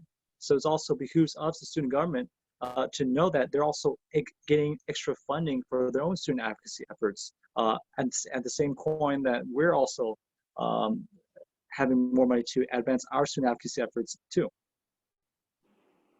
Thank you both. Any other members of the board want to comment or ask a question? Okay, if not. I'll just say this, that it was a wonderful presentation, and you all are lucky to have Julie Adams. She's really, really great. She really helped Umoja move forward. Anyone else? So this is a public comment. This is a public comment. So do we have to take, is there anybody else in the public that wants to speak to this? I think we already did that, but it was broken up twice. This was the second portion of it, so. Oh. And I have not received any additional public comments through the Q&A. I have not received any public comment via email for this item. Perfect. Okay. Well, thank you, gentlemen. That was a great presentation. And not only that, you did it in perfect timing. You took us right to the end of our scheduled time. And so I want to thank everybody. I apologize for my techno chaos here, or my second Zoomiliation of my life. And I'm going to try and fix this before we convene tomorrow at 9. It looks to me like we probably may not need to go all the way till noon tomorrow, but let's start right on time at 9. And or do we need to do a public forum today, or do we do that tomorrow? No, today. Oh, I'm sorry. Okay, then we can do a public forum. Are there anybody requesting to speak in the public forum? Do we have Mr. Stanskas? Is that who we've got lined up? Yes, please press next on the PowerPoint. We do. John, you may be muted. I think I'm here. Can you hear me? Yes. Great. President Epstein, Vice President Haynes, Chancellor Oakley, and members of the Board of Governors. I am John Stanskis. I'm the President of the Academic Senate for California Community Colleges, and that is probably the last time you will hear me say that. I am here to give you the update from the Academic Senate for our academic year. And I know it's already 5 o'clock and I will try to be brief. Next slide, please. I'm sure you're aware the Academic Senate does a variety of work in partnership with the Chancellor's Office regarding the operations of how most everything with academic and professional matters moves forward. We very intentionally adopted 3 goals this year around faculty diversification, the implementation of guided pathways, and faculty roles in governance that all align with our strategic plan. As we moved forward, we have additional goals that are longstanding goals around transfer and our Open Educational Resources Initiative. I'd like to tell you about 3 of these goals today and provide you with some of the statistics that I think those of you who were here last year might expect from me. So next slide, please. In the area of faculty diversification, this is year 2 of a 5-year commitment the Academic Senate has made to improve the diversification of our faculty. We co-chaired the Diversity, Equity, and Inclusion Task Force with Deputy Chancellor Gonzalez and the Chancellor's Office. We have adopted a DEI statement, anti-racism positions, and our equity-driven system papers to help guide the field in these areas. I am really happy to report the progress within the ranks of the faculty that I think all of our concerted efforts over the last 2 years have really moved the momentum forward in this area. And I want to ask you to please help the Academic Senate in the future, that no matter what the pandemic may be or what our budget might be, that this has to remain a priority, and it must receive attention in partnership and from the Board of Governors for us to continue to make progress in this area. We have effectively collaborated with our CIO partners, the Chief Student Services Officers, members of the League and ACRO to move this forward. And we intend to continue our efforts by evaluating the equivalency to the minimum qualifications update, model hiring processes, and tools for systemic change dialogue at college campuses across the state. Next slide, please. The other goal I wanted to update you about is our implementation of guided pathways. This is year 3 of a 5-year commitment. And this year we focused on the integration of equity into the guided pathways framework in a very intentional way as we help colleges evaluate their own structures and systems with equity in mind. We've been helping colleges to establish appropriate English and math pathways based on student goals, and we continue to work on integration of guided pathway into existing structures at the state level as a model for colleges. That work will continue into next year. The other part that will continue into next year is the integration of non-credit instruction into the college framework. Next slide. The other goal I wish to talk to you about, and I was happy that the Chancellor had mentioned this earlier in his State of the System report, is around transfer.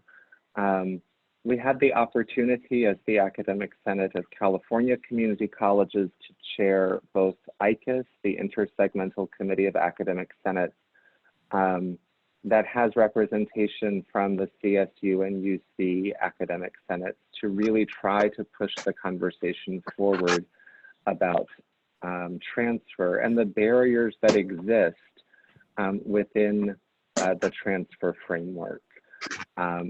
there are structural flaws in our current transfer processes. We will continue to work on alignment of the UC transfer pathway and TMC models between systems of higher education, or to explain to students why they are different and what they are prepared to do along each pathway. I think we have revealed a critical need for intersegmental discipline-specific dialogue to occur, and we are evaluating ways that we can help facilitate that. We hope that that will continue to be in partnership with the Chancellor's Office and other organizations that represent our system. I think I am happy with the progress that we have made in the TMC framework. There is a lot of good to be seen there, and we should stop and celebrate that, but that is not enough. And this effort will continue moving forward as well. Next slide, please. Some statistics. You all asked about numbers, but my first time in front of you 2 years ago, and wanted to know about these things. So here's some statistics about how many people we served in person, how many people we served on webinars. I think you can see the tremendous lift that the Academic Senate engaged in April and May to help our colleagues move forward given the COVID-19 crisis and how that is impacting faculty and students in our communities.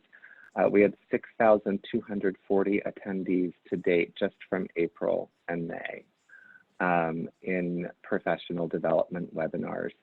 I would be remiss if I did not thank our system partners, both at the Chancellor's Office, the Chief Instructional Officers, the CSSOs, ACRO, and the Student Senate, who all participated and helped with these efforts. That's a total of 11,470 attendees in most of one academic year. And I think that is pretty impressive with the scope and reach that we have to help serve faculty. There were also 32 local college visits completed. Many of those were in collaboration with the League for collegiality and action visits. Larry Galizio and I were on the road in the Central Valley for a week, going to different colleges every day, trying to meet the needs of colleges grappling with changes in their guided pathway structures, changes in the way that their college is trying to do business, and changes in leadership, which continue to be a problem as we move forward. Next slide. So on behalf of the Executive Committee this year, this is us. We appreciate your partnership as we serve our students and communities. Last slide, please. And I'm really pleased to introduce to you the Academic Senate Executive Committee for 2020-2021. The president will be Dolores Davison, and you can see all of our 14 elected and executive committee members and our executive director that comprise our team for the state. I also want to hope that you can see that as we have moved the Academic Senate as an organization to further expansive outreach to all faculty, that is being reflected in our ranks as well. I am happy to take any questions you may have, and thank you for your attention. Thank you, John. Any board members like to comment? I would like to comment, Tom. I just want to thank the Academic Senate for their work, and it's tremendous. I don't know if people outside the system really realize what a heavy lift they do, and so being the president of that heavy lift is no small feat. So I just wanted to take the time to thank John for all of his leadership.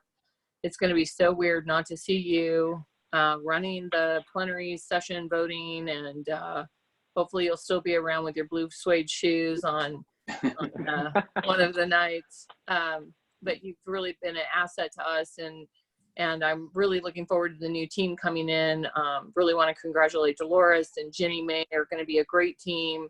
And so, as usual, the institutional knowledge and effectiveness will be handed down to the next generation, and they're very ready to take on the task. So just thank you for all that you do, John, and to all the ASCCC members who have worked really hard.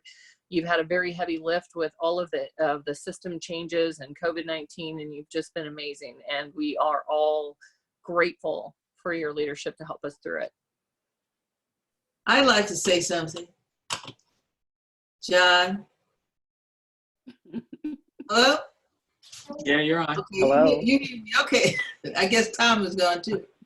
I want to thank you, John, too, for your extraordinary leadership and everything you've accomplished in the last 2 years in the group, everything the group has accomplished. But I wanted to say one thing too, is that, you know, all of us have a certain gift, and I think this particular niche really spoke to your gift of a ability to be charming and witty and bright and active. So I just want to thank you for lending yourself to us and moving things forward in a very wonderful, gracious way. Thank you. I'd like to say something if that's okay. Absolutely. Yeah, I just want to add my my gratitude, of course, of my colleagues, John, for your service. I know that it takes a lot. You're a lot of big sacrifice, and I think it is very clear to me that you're a talented professor based on your patience and ability to explain things to me. I imagine that you are just as well received by your students. And I'm very happy that you have raised the issue of kind of what I see as a sticking point in the transfer process with our receiving partner institutions. And it's certainly something for us to work on, and I'm glad that you raised that. And thank you so much for all of your help and service. So Tom, it's Hildy, if I could say a few words also. Sure. Pam, go ahead. No, go ahead, Hildy. I'll go after you. So I just want to echo the comments of all of my colleagues. John, I had the pleasure of working with you on the DEI task force.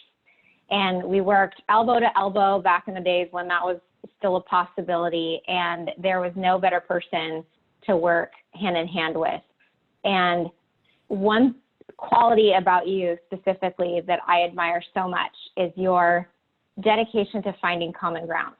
Because when we did that, when we put a lot of intention around finding common ground, we were able to find so much that we had in common. And I think that was incredibly helpful to our cause. It was incredibly helpful to building relationships, but it was just the right thing to do. So thank you so much. Dolores has incredibly large shoes to fill, and I echo the sentiments of my colleagues. It'll be really difficult to not see you in that capacity. So thank you for everything that you've done. I am in deep admiration for everything you stand for, and you have a beautiful family. So regards to them too. So John, this is Pam. You know, we've been fortunate as a Board of Governors to have a number of leaders who have ably led the Faculty Association, Faculty Senate for community colleges. But you have a talent that comes, I don't know if it comes intuitively, but you have been able to be calm in the storm, to be able to find that common ground, as Hildy says, and be able to share your perspective without alienation. And that's a real talent. And then you've been able to do that and there have been times when not that you were ruffled, but I think the only persons that could really ruffle you are your children. When they stood at the back of the audience and nobody else could see them, but you could see them. And then to still be able to finish your sentence and not lose your train of thought is a real talent as a parent. You brought that talent. They have helped you bring that talent into rooms like ours, into spaces like ours. Not that we're children, but these are difficult issues, difficult topics, difficult policies, and we need leadership like you. And I look forward to working with the new leadership at the ASCCC. But you will be missed. Hopefully you won't be completely absent, that we will find you in the spaces that we frequent. And thank you so much for your service. Thank you. President Epstein. Go for it. John, I just want to reciprocate my fellow board member comments and congratulate you on the end of your service, and thank you for everything that you've done for the community college system as a whole. It was an absolute pleasure to be able to meet you and sit next to you and work alongside you. I'm going to sorely miss you at the Board of Governors meetings saying, "I'm still John Stanskis," and then coming back. I look forward to, like Member Haynes said, working with the new leadership of the Academic Senate, and they do have some pretty large shoes to fill. So I wish you the best of my Irish luck in your future endeavors, Mr. Stanskis. Thank you. This is Jolena, and I just wanted to echo everything that has previously been said and let John know we will miss him terribly, but we will certainly see him again real soon. I'm assuming it's not going to be in a virtual environment, but actually being able to see him face to face. Anyone else? Just All right. quick. Go ahead. I just want to say thank you so much. And I think your leadership on the faculty side has really shown me what shared governance looks like when it's being executed correctly, and has really empowered me as a student to, uphold our end. So thank you so much, John. Good. Thank you. Okay, well, I guess I get the last word. Sorry you can't see me, John. I have turned into a block lettering, unfortunately. But the first thing I want to say is for the Academic Senate as a whole, I'm very impressed on your 15-member executive committee. There are 11 women and no Caucasian men. So you're the end of that train. It's a very interesting and diverse and great group, and we're looking forward to working with them. But let's talk about you. I have to admit, when I first met you and you were the vice president, I had my doubts. I wasn't sure that you had what it took to step up and really take us on. And I was totally proven wrong. You've proven to be an unbelievably effective representative. Your charm, your sense of humor, your knowledge, and your willingness to engage and to respect everybody's opinion, even if you didn't agree. I've really enjoyed the moments we had where we were able to have lunch or dinner or whatever it was, and get a little beyond the day-to-day issues and talk more deeply. And really gonna miss you like everyone else. I hope you hang around where we hang around if we ever get to hang around together again.